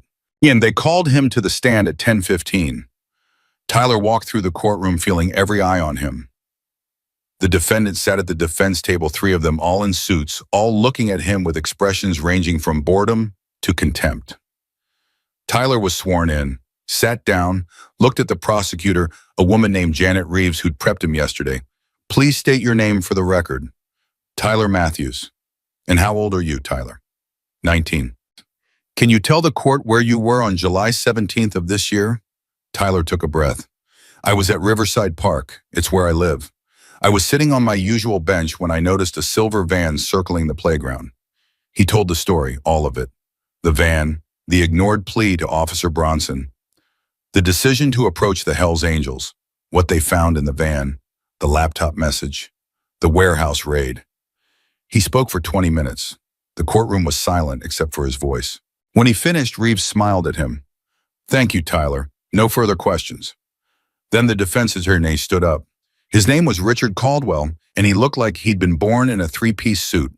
Expensive, polished, dangerous. "Mr. Matthews, you testified that you're homeless. Is that correct?" "Yes, sir." "How long have you been homeless?" 3 years. "And during those 3 years, have you ever been arrested?" "No, sir." "Never, not once?" "No, sir." Caldwell pulled out a file. "According to police records, you were detained for questioning 6 times in the past 3 years. Twice for trespassing, once for public intoxication. I was never intoxicated. The officer assumed I was drunk because I'm homeless. But you were detained. Yes. And you have a history of antagonistic relationships with law enforcement, don't you? I have a history of being treated like garbage by law enforcement, Tyler shot back. There's a difference. Chen had warned him not to get defensive. He'd lasted 10 minutes. Caldwell smiled. So you admit you have negative feelings toward police officers. I have negative feelings toward police officers who don't do their jobs. Like Officer Bronson, who you claim ignored your report about the van. He did ignore it. I'm not claiming anything. It happened. Or perhaps Officer Bronson correctly assessed that you were an unreliable witness with a vendetta against authority figures. The objection, Reeves called, argumentative, sustained, but the damage was done. Caldwell had planted the seed. He continued for another 40 minutes, questioning Tyler's memory, his motivations, his relationship with the Hells Angels. He suggested Tyler had fabricated the van story to curry favor with the bikers, suggested the warehouse raid was a setup, suggested Tyler was either delusional or lying. Tyler held on by his fingernails. He answered every question as truthfully as he could, but by the time Caldwell finished, Tyler felt like he'd been put through a wood chipper. No further questions. Tyler stumbled off the stand. His shirt was soaked with sweat. His hands were shaking so badly he had to shove them in his pockets. Chen met him in the hallway. You did good. I screwed up. I got defensive. You stayed calm under pressure and told the truth. That's all anyone can ask. But Tyler didn't feel like he'd done good. He felt like he'd barely survived. They were walking out of the courthouse when it happened. Tyler saw the black Mercedes half a second before Axel did. It was parked across the street, engine running. The driver's window rolled down. Down! Axel screamed, tackling Tyler to the ground. The shots came immediately. 3 of them rapid-fire punching holes in the courthouse steps where Tyler had been standing. Ghost and Hammer returned fire. Both of them carried legally, despite being felons. Special permits Chen had helped arrange. The Mercedes peeled out tires screaming. Tyler lay on the concrete, Axel's body covering his ears, ringing from the gunshots. People were screaming. Sirens started wailing. Chen was on her radio immediately. Shots fired courthouse steps. Black Mercedes plates. She rattled off the number. Suspect is Marcus Vance. He just attempted to assassinate a witness. I want every unit in the city looking for that vehicle. Axel pulled Tyler to his feet. You hit? Tyler checked himself. No blood, no pain. I don't think so. We need to move. Now. They got Tyler into Axel's truck and drove back to the clubhouse at speeds that definitely broke traffic laws. Chen followed in her unmarked car. Inside the clubhouse, Axel slammed his fist on the table. They tried to kill him in broad daylight outside a courthouse. They don't care about witnesses. They don't care about consequences. They're desperate. Because we're winning, Chen said. The preliminary hearing went well despite the cross-examination. The judge ordered all 3 defendants held without bail. Their network is crumbling. They're panicking. Panicking people do stupid things, Ghost said, like hire Marcus Vance to commit murder in front of 100 witnesses. They'll try again, Hammer added. Next time they won't miss. Tyler sat in a chair still shaking. I should leave. Go into witness protection. I'm putting all of you in danger. Shut up, Axel said not unkindly. Nobody's going anywhere. They want a war. We'll give them a war. Chen's phone rang. She answered it, listened, then went pale. Understood. I'm on my way. She hung up and looked at Axel. They found Marcus Vance's Mercedes abandoned near the docks, but there's something you need to see. What? A message written on the windshield in red paint. It says, the homeless kid dies tonight. The room went dead silent. Tyler felt something cold settle in his stomach. They're coming for me. Not if we come for them first, Axel said. Chen shook her head. No, absolutely not. I can't authorize. I'm not asking for authorization. They declared war. We're ending it. Axel. Sarah. Axel's use of her first name stopped her mid-sentence. They shot at a witness outside a courthouse. They're planning to kill a kid who saved 33 children. The law can't protect Tyler. Not really. You know it. I know it. So either we take the fight to them or we sit here and wait for them to show up with better aim. Chen closed her eyes. I can't be part of this conversation. Then leave. She stood up, looked at Tyler. Stay alive, that's an order. Then she walked out. Axel turned to his brothers. Crash, I need everything you can find on Marcus Vance. Known associates, safe houses, vehicles, patterns. Ghost, reach out to our contacts at the docks. Someone saw where Vance went after he dumped that Mercedes. Hammer weapons check. Big Mike, call in every favor we've got. I want eyes everywhere. What about me? Tyler asked. You stay here where it's safe. No. Axel looked at him. This isn't a negotiation. You're right, it's not. Tyler stood up, his fear crystallizing into something harder. They're coming after me because I saw them, because I testified, because I refused to be invisible. If I hide now, I'm letting them win. I'm becoming invisible again. I won't do it. Tyler, there are professional killers. So teach me to defend myself, give me training, make me useful, but don't make me hide. The brothers exchanged looks. Finally, Preacher spoke. The kid's got a point. He's the target either way. Might as well make him a target who can fight back. Axel stared at Tyler for a long moment. You understand what you're asking. We're not talking about crawling through vents. We're talking about people who will try to kill you face to face. I understand. Then we've got work to do. Over the next 12 hours, Tyler got a crash course in survival. Hammer taught him how to recognize threats and escape routes. Ghost showed him basic self-defense moves that didn't require strength, just speed and surprise. Diesel taught him how to hotwire a car in case he needed to run. Crash gave him a burner phone with one-touch emergency contacts. But the most important lesson came from Axel. They want you afraid, he said. Fear makes people predictable, so you're going to do something they won't expect. What's that? You're going back to your bench tomorrow morning. Business as usual. You're going to the library. You're going to live your life like nothing happened. That's insane. That's bait.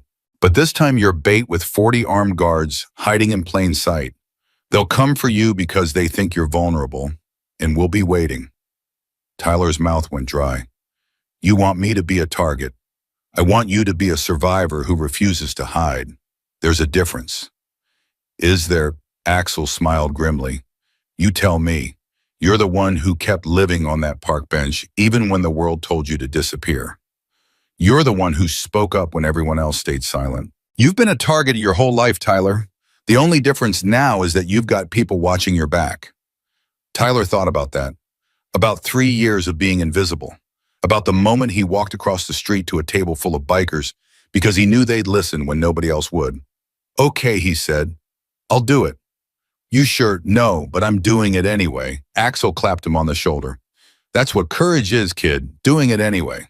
The sun came up on what might be Tyler's last day alive. He dressed in his usual clothes, torn jeans, hoodie, beat-up sneakers. He looked like himself again, like the invisible homeless kid who'd sat on a park bench for 3 years. But he wasn't invisible anymore, and he was done running. Tyler sat on his park bench at 7:30 in the morning, a library book open in his lap that he wasn't reading.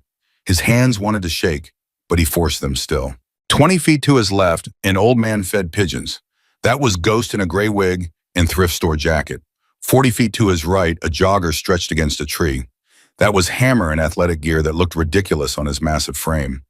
Across the street, a utility van with city water department, stenciled on the side, had been parked since 6 a.m.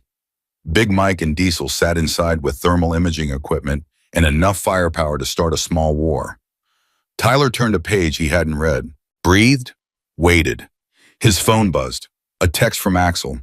3 suspicious vehicles circling the perimeter. Stay calm, we've got you. Tyler texted back, not calm, pretending. That's all anyone ever does. A woman pushing a stroller walked past Tyler's bench. She was young blonde, focused on her phone. Tyler didn't recognize her. He watched her pass, his instincts screaming that something was wrong. She was pushing the stroller with one hand. The other hand was hidden inside a large purse. The stroller stopped 10 feet past his bench. The woman bent down like she was adjusting the baby's blanket. Tyler's phone buzzed again. Ghost, stroller woman. No baby in that stroller. Repeat, no baby, it's a cover. Tyler's heart slammed against his ribs. He stood up slowly, casually, like he was just stretching his legs. started walking toward the playground. "Tyler, wait," Ghost's voice came through the earpiece. The woman's hand came out of the purse holding a compact pistol with a suppressor attached. Tyler ran. The first shot hit the bench where he'd been sitting, the suppressor making it sound like a loud cough. Parents at the playground screamed, kids scattered. Ghost dropped the pigeon feed and sprinted toward the woman. She swung the gun toward him. He tackled her before she could fire both of them, hitting the ground hard. The stroller tipped over, revealing not a baby, but what looked like surveillance equipment and ammunition magazines. Tyler kept running. Behind him, the utility van's doors burst open. Big Mike and Diesel charged out, weapons drawn. But they weren't looking at the woman. They were looking at the street. A white panel van screeched to a stop at the park entrance. The side door flew open. 3 men jumped out, all carrying weapons, all moving with military precision. "Tyler, get down!" Hammer's voice roared across the park. Tyler threw himself behind a concrete planter as bullets tore through the morning air. This wasn't suppressed fire. This was loud, chaotic, terrifying. The sound of automatic weapons in a public park where children had been playing 30 seconds ago.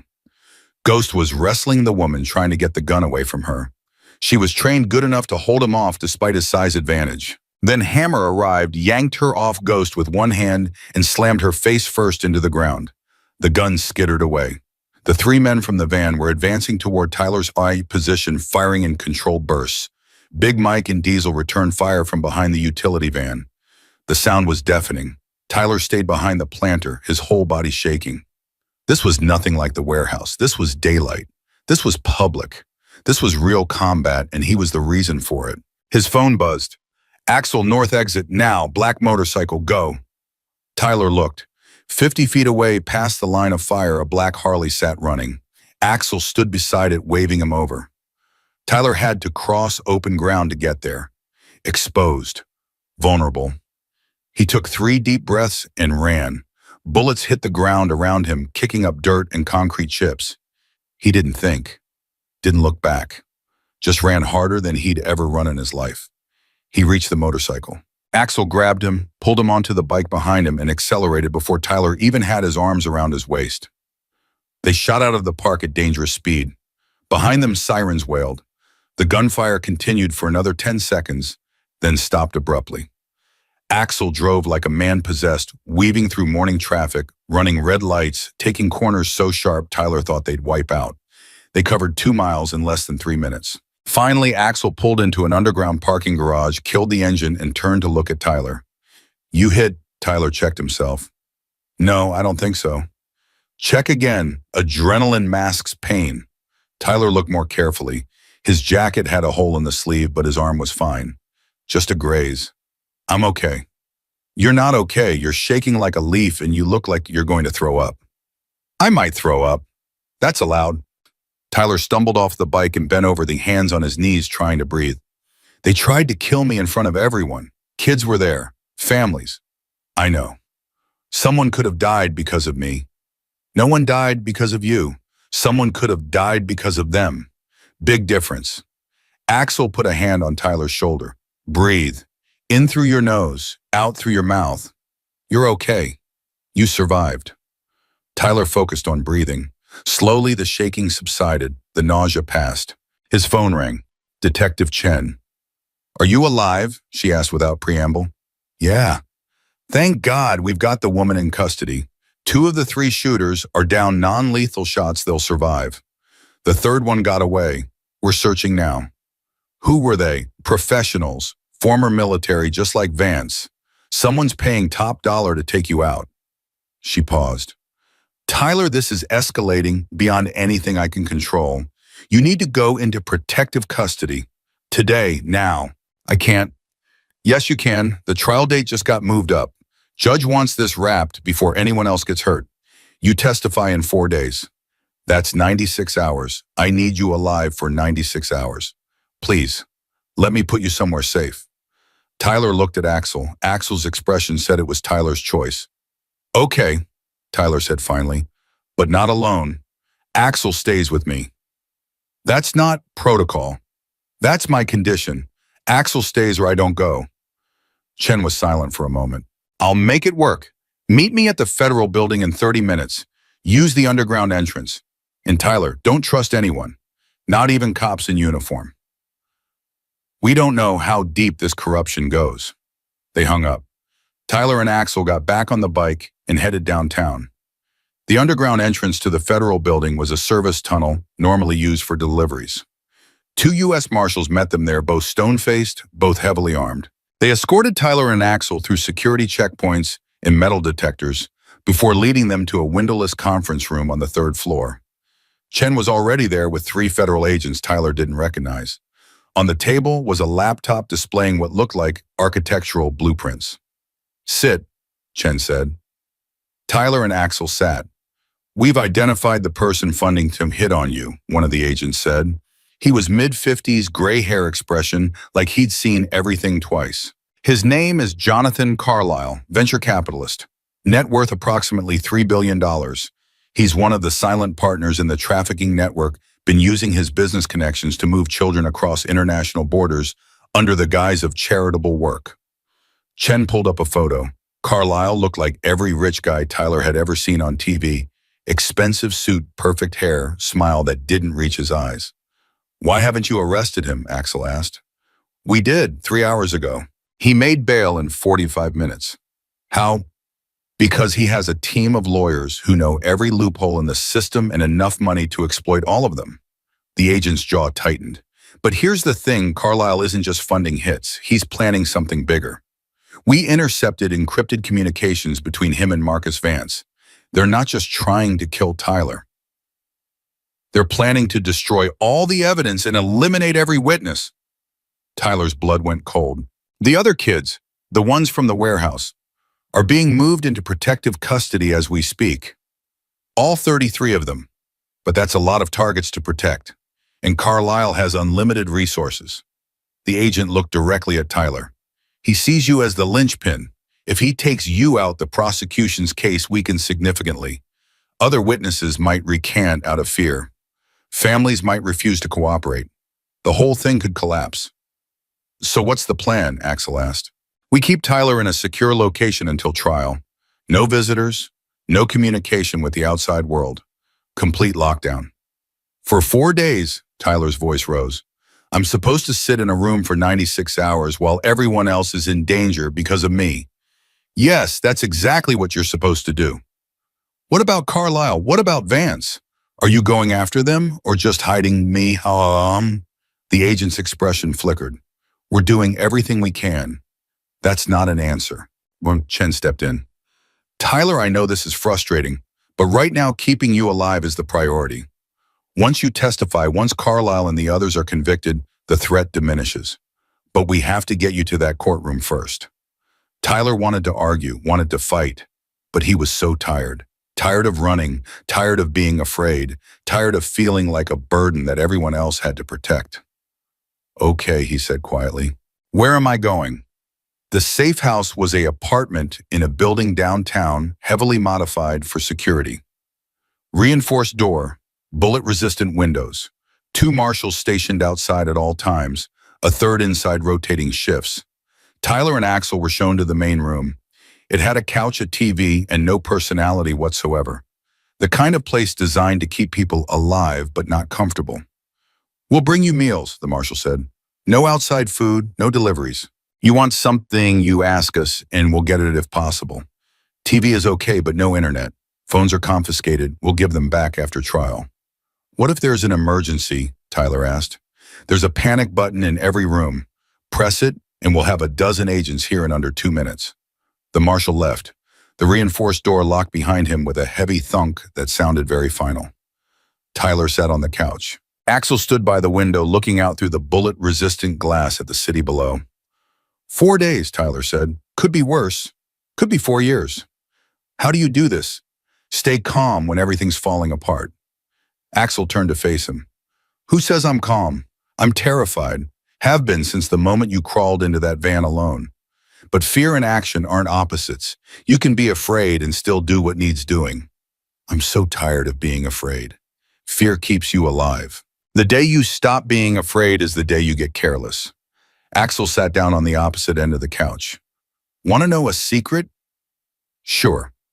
Every single one of my brothers, Ghost Hammer, Big Mike, all of them, they were terrified in that park this morning. Terrified you'd get hit. Terrified we'd fail to protect you. But they showed up anyway, because that's what family does. I'm not family. I'm just some homeless kid you helped. You're family the moment we decided you were family. That's how it works. You don't have to earn it. You don't have to deserve it. It just is. Tyler felt his throat tighten. I don't know how to be family. I haven't had one in 3 years. You're doing fine, better than fine. You're loyal. You're brave. You care about people who can't protect themselves. Those are family traits. They sat in silence for a while.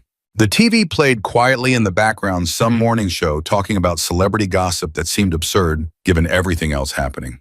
Hours passed. Lunch came sandwiches from a deli delivered by a marshal who checked every inch of the bag before bringing it inside. Dinner was similar, Chinese food that tasted like cardboard. Tyler tried to sleep but couldn't. Every sound made him jump. Every creak of the building settling made him think someone was breaking in. At 2 in the morning, Axel was still awake, sitting in a chair by the door. You don't sleep, Tyler asked. Not when I'm on watch. You can't stay awake for 4 days straight. Watch me. At 3 a.m., Tyler's confiscated phone buzzed in the marshal's possession. The marshal came in frowning. You're getting calls, a lot of them, all from the same blocked number. Don't answer it, Axel said immediately. The marshal nodded and left. But 10 minutes later, the building's fire alarm started blaring. The marshal burst back in. Probably a false alarm, but we're evacuating anyway. Protocol. They were halfway to the door when Axel grabbed Tyler's arm. Wait, something's wrong. Sir, we need to move. This is a setup. The calls were to confirm Tyler's location. Now they've triggered the fire alarm to flush us into the open. The marshal's hand went to his weapon. I'll call it in. The lights went out. Emergency lights kicked on, bathing everything in red. Then gunfire erupted in the hallway. The marshal shoved Tyler and Axel back into the apartment. Panic button now. Tyler slammed his hand on the red button near the door. Nothing happened. He pressed it again. Still nothing. It's dead, he said, panic rising in his voice.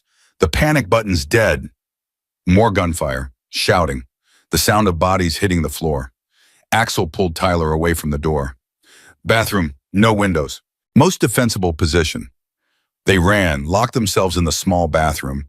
Axel barricaded the door with everything that wasn't bolted down, vanity cabinet, towel rack, anything. Someone was trying the apartment door, testing the lock.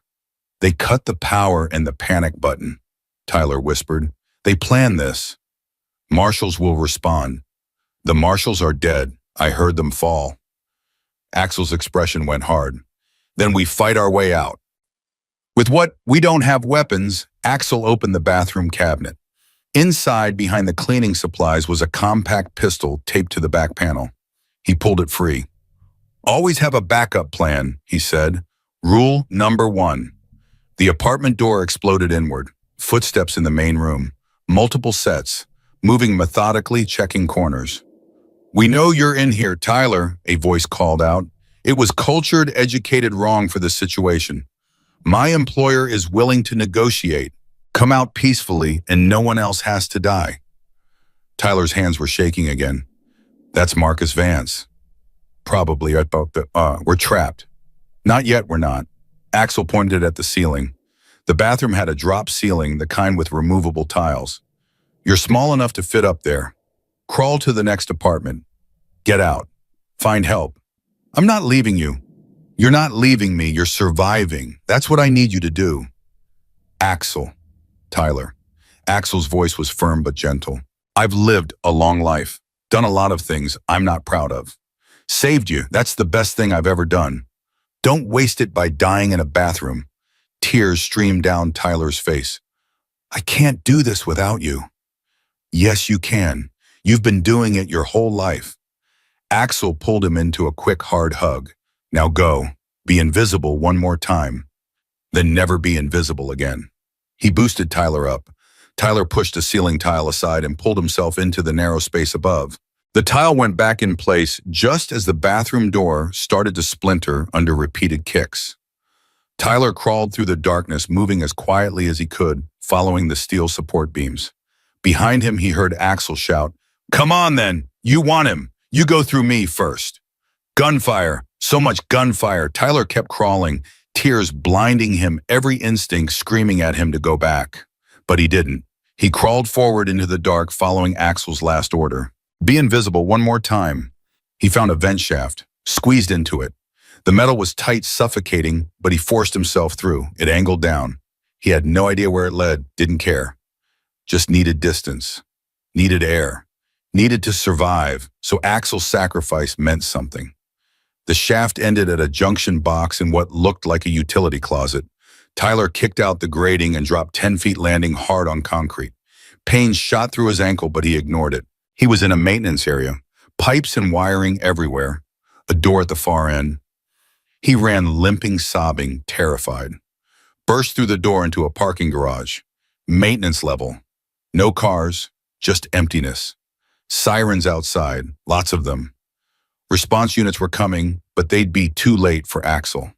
Tyler found stairs, ran up them, emerged on street level 3 blocks from the federal building. He had no phone, no money, no weapon. Just the clothes on his back and the knowledge that he was the only witness left alive. A police car screamed past, heading toward the federal building. Tyler stepped into the street, waving his arms. The car screeched to a stop. 2 officers jumped out, weapons drawn. Get on the ground. I'm Tyler Matthews, the witness. They attacked the safe house. Marshals are dead. Axel Morrison. His voice broke. Axel's dead. The officers exchanged glances. One of them spoke into his radio. We've got the witness. Corner of 5th and Main. He's alive, but in bad shape. Need immediate transport and medical. Within minutes, Tyler was surrounded by cops, federal agents, and EMTs. They checked him for injuries, wrapped a blanket around his shoulders, asked questions he barely heard. Detective Chen arrived running. She grabbed Tyler's shoulders. Are you hurt? I don't know. I don't think so. Axel. Tyler couldn't answer. The tears came too hard. Chen's face crumpled. Oh, God. She pulled Tyler into a hug while he sobbed against her shoulder. Around them, the city descended into chaos. Tactical teams stormed the federal building. Agents secured the perimeter. News helicopters circled overhead. But all Tyler could think about was Axel's last words. Be invisible one more time, then never be invisible again. He'd been invisible. He'd survived. Now he had to make sure Axel's death meant something. He pulled back from Chen, wiping his eyes. Carlisle ordered this. Vance executed it. I want them arrested. I want them in court. I want them to pay for what they did. Tyler, I'm testifying. Tomorrow, if possible. Today, if we can arrange it. I'm done hiding. I'm done running. Axel died buying me time. I'm not wasting it. Chen studied his face. Saw the determination there. The rage, the grief transformed into purpose. Okay, she said. I'll make the calls. Judge can move the trial up. We'll have you in that courtroom by tomorrow afternoon. Good.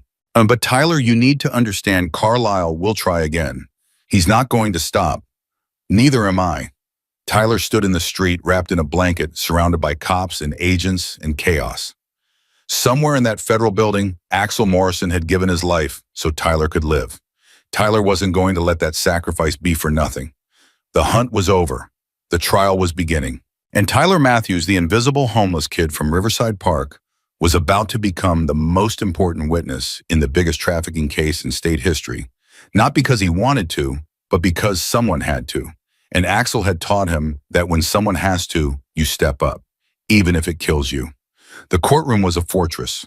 20 U.S. Marshals lined the walls, metal detectors at every entrance, snipers on the roof. Nobody was taking chances after what happened at the federal building. Tyler sat in the witness waiting room wearing the same clothes he'd worn when he crawled through the ceiling to escape Marcus Vance. They'd offered him new ones, but he'd refused. Axel had died in these clothes. He'd testify in them. Ghost sat beside him, one of the few Hell's Angels they'd allowed inside the courthouse. His eyes were red. None of them had slept since Axel died. You don't have to do this today, Ghost said quietly. Judge will understand if you need time. No, today, now, before Carlisle's lawyers find another loophole. Tyler's voice was hollow. Axel bought me time. I'm not wasting a second of it. He'd be proud of you. He'd be alive if I'd stayed on that park bench and minded my own business. Ghost grabbed Tyler's shoulder hard enough to hurt. Don't! Don't you dare make his sacrifice about guilt. Axel chose to protect you. He chose to stand between you and those bullets. That was his decision, and he'd make it again without hesitation. Honor that choice by finishing what you both started. Tyler nodded, not trusting his voice.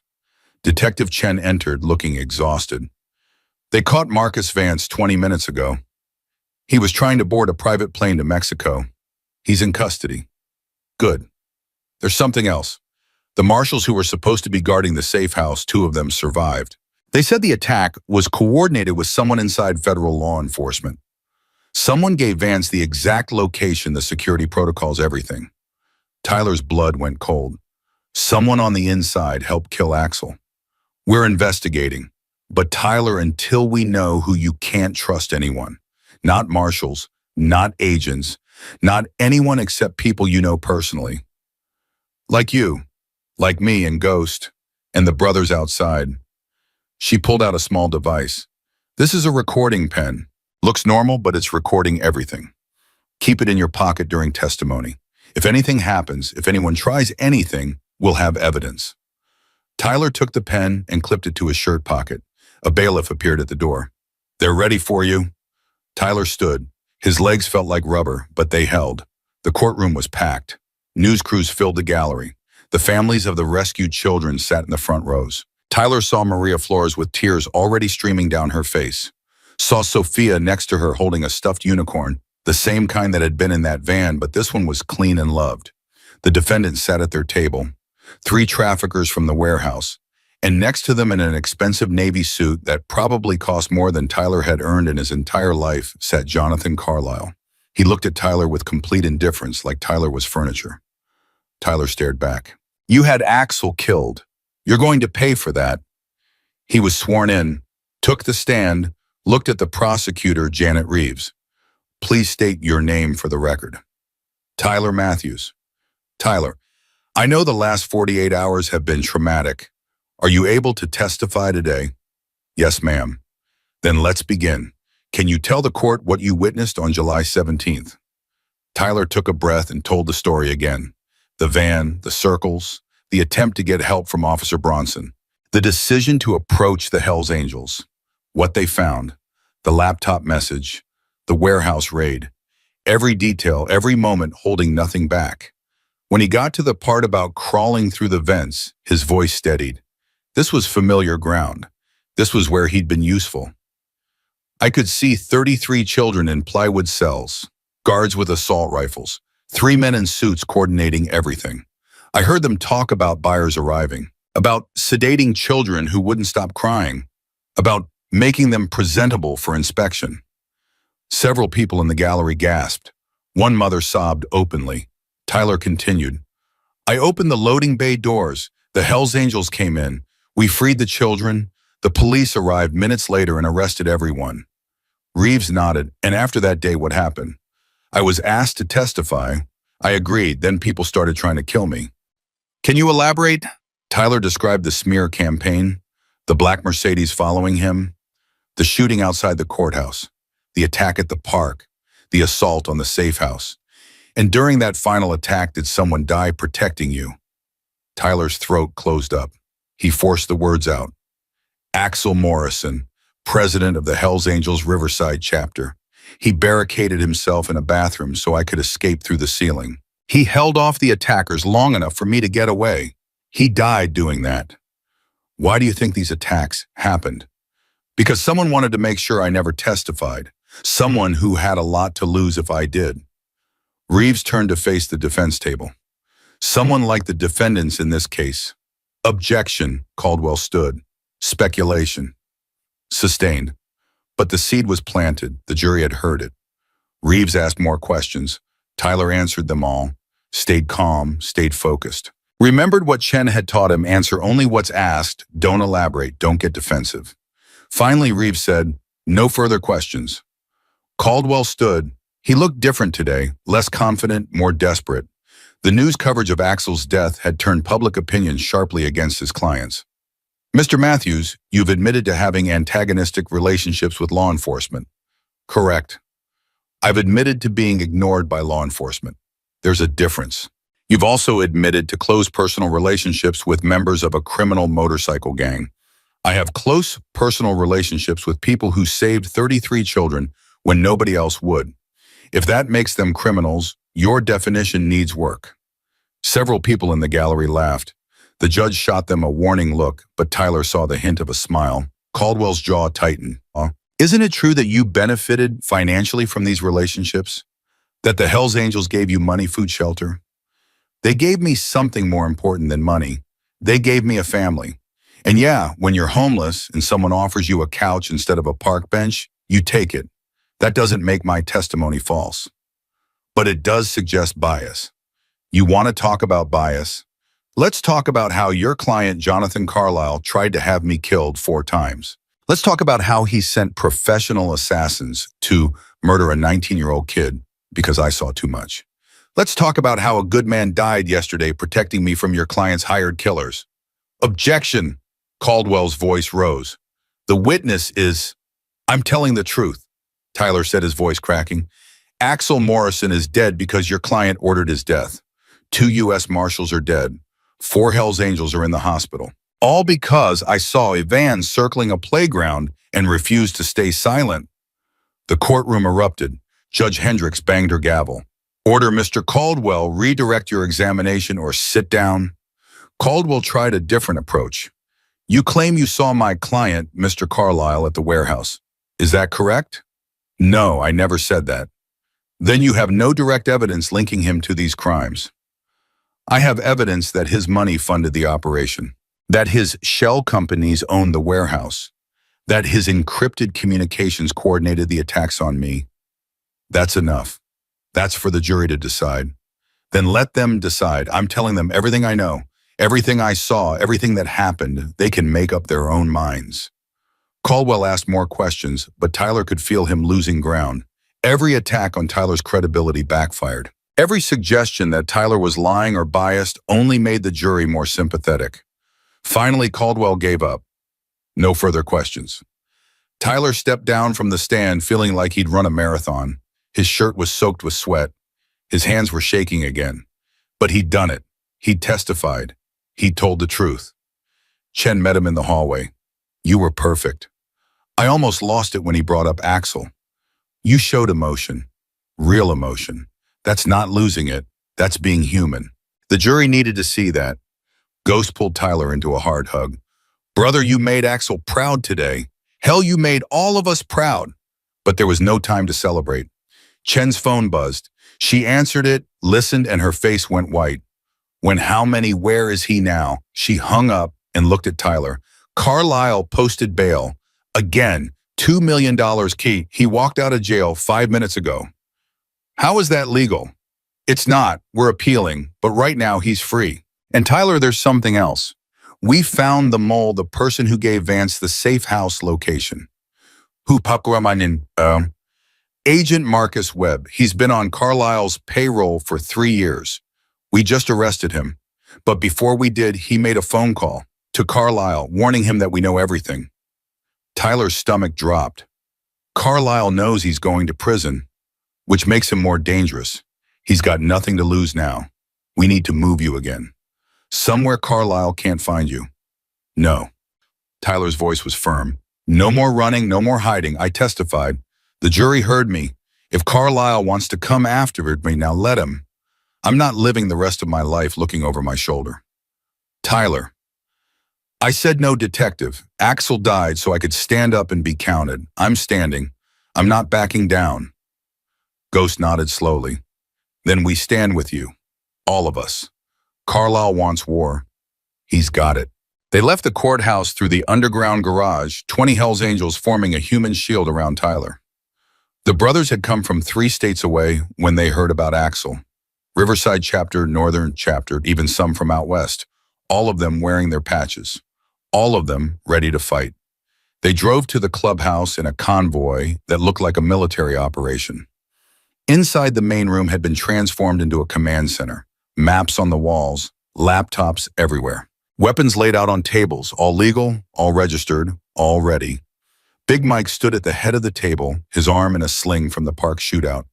We've got eyes on Carlisle's known properties, his downtown penthouse, his estate in the hills, his office building. The moment he shows his face, we know about it. Crash was at his laptop. I'm monitoring his communications. He's using encrypted phones, but I've got backdoors into 3 of them. He's planning something big. Keeps mentioning final solution and loose ends. He's going to run, Diesel said. He's got private planes, offshore accounts, properties in countries with no extradition. He'll disappear before trial. Not if we find him first, Hammer growled. Chen stood in the doorway. Tyler hadn't seen her come in. Everything you just said is illegal. I can't be part of this conversation. Then leave, Big Mike said, not unkindly. I can't leave because if Carlisle runs, we lose him. And if we lose him, he kills Tyler from wherever he lands. So I'm going to pretend I didn't hear you planning to illegally surveil a suspect, and I'm going to pretend I didn't see those weapons, and I'm going to give you exactly 4 hours before I have to report this to my superiors. After that, you're on your own. She looked at Tyler. 4 hours. Make them count. She left. Crash's laptop beeped. Got something. Carlisle just accessed his offshore accounts, moving money, lots of it. 20 million to a bank in the Cayman Islands. He's preparing to run, Ghost said. Where? Tyler asked. He's got to be somewhere right now. Where does someone like Carlisle hide? Somewhere he feels safe, Big Mike said. Somewhere with security. Somewhere nobody would think to look. Tyler thought about that, about Axel's lessons on how predators think. They don't run to unfamiliar territory. They run to places they control. His office building, Tyler said suddenly. He owns the whole thing, right? Top 3 floors are his private residence. Security he pays for. Exits he controls. He's there. He has to be. Crash checked his surveillance feeds. Security cameras at the building show increased activity. More guards than usual. Vehicle matching Carlisle's personal car in the underground garage. He's there, Tyler said with certainty. He's fortifying his position, buying time to arrange his escape. Then we go now, Hammer said, before he slips away. Wait, Preacher, who'd been silent until now, spoke up. We go in there guns blazing. It's a war. People die. Civilians get hurt. That's not who we are. So what do you suggest? Big Mike challenged. We make him come to us. How? Preacher looked at Tyler. We use the one thing Carlisle wants more than his freedom. We use Tyler as bait. The room erupted in protests. Ghost was loudest. Absolutely not. We just lost Axel protecting him. I'm not putting Tyler in danger again. I'm already in danger, Tyler interrupted. Preacher's right. Carlisle won't stop until I'm dead, so let's give him his chance, on our terms, in a place we control. No, Ghost's voice was final. There has to be another way. There isn't. Tyler stood up. Look, I appreciate what you're all trying to do. Protect me. Keep me safe. But Axel didn't die so I could hide for the rest of my life. He died so I could stand up and fight. So let me fight. Big Mike studied him. What did you have in mind? Riverside Park, my bench. I go there tomorrow morning, same time as always. Make it public that I'll be there, social media news, whatever. Carlisle will come. He can't help himself. His whole empire is crumbling because of me. He'll want to finish it personally. And when he shows up with a dozen armed men, you'll be waiting, all of you, watching, ready. Tyler looked around the room. I've spent 3 years being invisible on that bench. Tomorrow I use that invisibility one last time. I sit there exposed and I wait for him to make his move. And when he does, we end this. The brothers exchanged looks. It was risky. It was dangerous. It was also the only plan that gave them control. We vote, Big Mike said, also in favor of Tyler's plan. Slowly, reluctantly, hands went up. Not everyone. Ghost kept his arms crossed. But enough. Motion carries, Big Mike said. We do this tomorrow. But Tyler, if anything, and I mean anything, feels wrong, you abort. You run. You let us handle Carlisle. Understood. Understood. They spent the rest of the night at planning, positions, backup plans, escape routes, communication protocols. By the time the sun came up, they had a strategy that might actually work. Chen came back at dawn. 4 hours are up. I have to report this. So report it, Big Mike said. We're done planning anyway. What are you planning? Something you can't know about. But detective, if you happen to have units in the Riverside Park area tomorrow morning around 8 a.m. might be useful. Chen looked at Tyler. You're using yourself as bait. I'm sitting on my bench. If someone attacks me, that's on them. This is insane. This is necessary. Tyler met her eyes. Axel died for me. 2 marshals died for me. If I don't end this, more people will die. I can't live with that. Chen closed her eyes. I'll have units in the area, but Tyler, if Carlisle shows up with an army, we might not be able to protect you fast enough. Then I'll just have to not die for a few minutes. She almost smiled. You're either the bravest kid I've ever met or the dumbest. Can it be both? This time she did smile. Then she left to arrange her units. Tyler tried to sleep but couldn't. Too much adrenaline, too much fear, too much everything. He lay on the clubhouse couch staring at the ceiling, thinking about Axel. Ghost sat down next to him around 3 a.m. You should rest. Can't. Yeah, me neither. Ghost was quiet for a moment. Axel loved you like a son. You know that, right? Tyler's eyes burned. I knew him for less than 2 weeks. Doesn't matter. Family isn't about time. It's about connection. From the moment you walked up to our table and whispered about that van, Axel saw something in you. Saw a kid who'd been invisible his whole life finally deciding to be seen. That took courage, the kind Axel respected. I got him killed. No, Carlisle got him killed. You gave Axel purpose. For 30 years he led this club. We did charity rides, we protected our territory, we lived by our code. But protecting you, saving those kids, that was the thing he was proudest of. He told me that the night before the safe house attack. Said you reminded him why he joined this club in the first place, to stand up for people who couldn't stand up for themselves. Tyler couldn't hold back the tears anymore. They came hard and fast, 3 days of grief finally breaking through. Ghost pulled him close. Let it out, brother. Axel would want you to grieve, but he'd also want you to finish this. You up for that? Tyler wiped his eyes. Yeah, I'm up for it. Morning came too fast. Tyler put on his old clothes, the ones he'd worn the day he saw the van. The ones that smelled like 3 years of sleeping rough. The ones that made him look exactly like what he was, a homeless kid who'd stumbled into something bigger than himself. He walked to Riverside Park at 7:30, Ghost and Hammer flanking him at a distance. The park was quiet. Morning joggers, early dog walkers, parents with strollers. Normal people living normal lives, unaware that today this park might become a battlefield. Tyler sat on his bench, the one he'd occupied for 1,000 days. It felt different now. Not like home, like a stage. He pulled out a library book, the same one he'd been reading that first day. Opened it, pretended to read, waited. At 7:45, Detective Chen's unmarked car pulled up 3 blocks away. She didn't get out, just watched. At 7:50, news vans arrived. Tyler had leaked to 3 reporters that he'd be here. The cameras set up at a respectful distance. At 8 a.m., nothing happened. Tyler turned pages, breathed, waited. 8:15. A black SUV pulled up to the park entrance. Tyler's heart rate spiked, but it was just a parent dropping kids off for summer camp. 8:30. Tyler was starting to think Carlisle wouldn't show, that the plan had failed, that they'd have to try something else. Then he saw it. A silver Mercedes, not the same one from before, but close.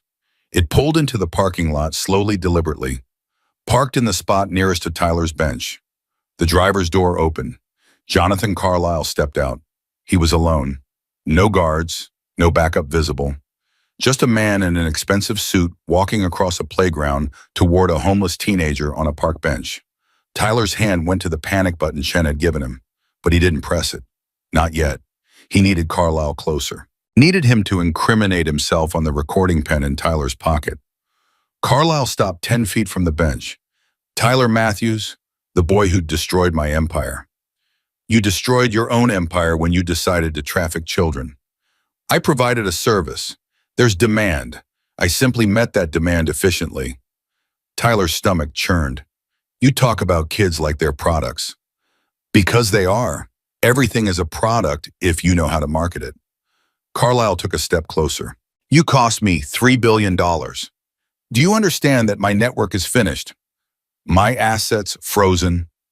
My reputation destroyed. All because one homeless brat couldn't mind his own business. 33 children went home to their families.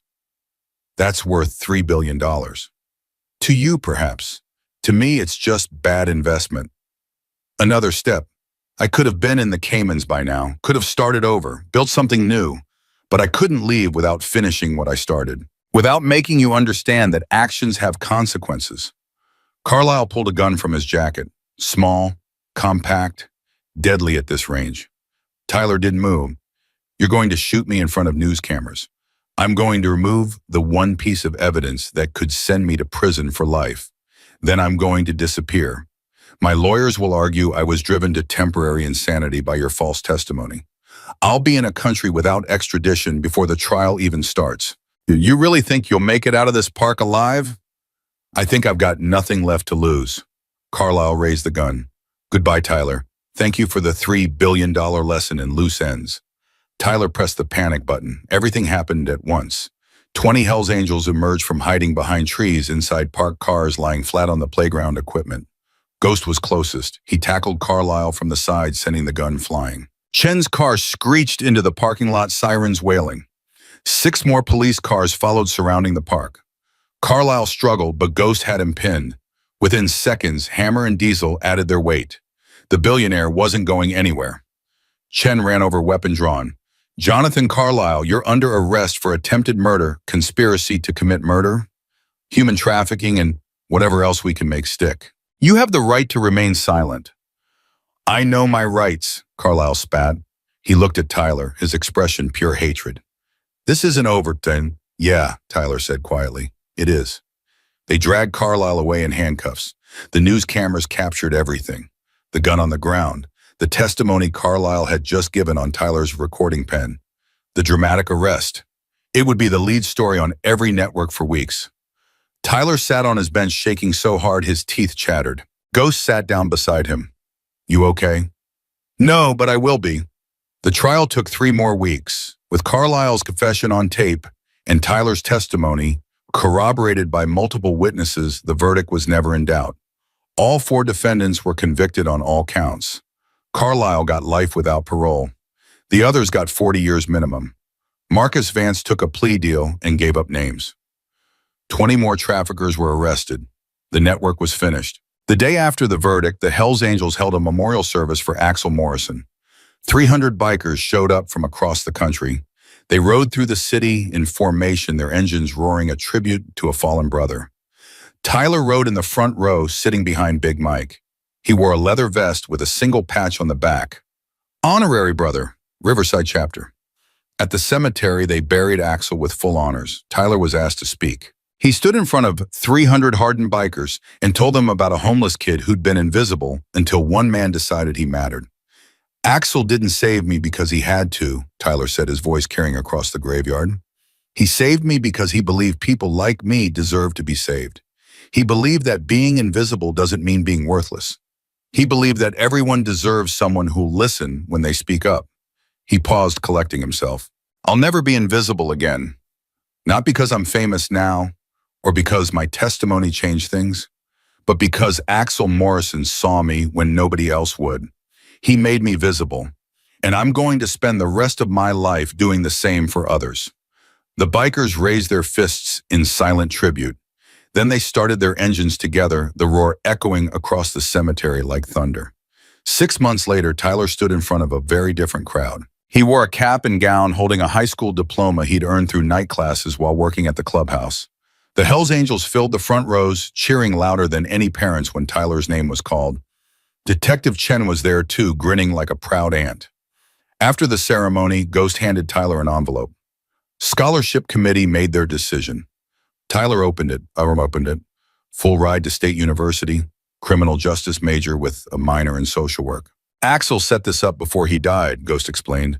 Put money in a trust for your education. Said you were going to change the world and he wanted to fund it.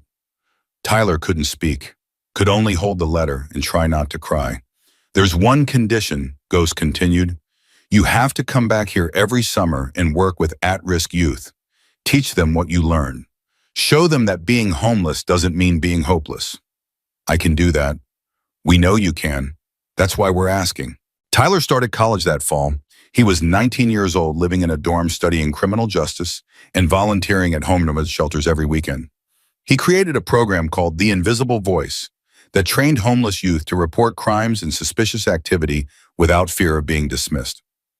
The program went national within 2 years. By the time Tyler was 25, he was testifying before Congress about systemic failures and how law enforcement treats homeless witnesses.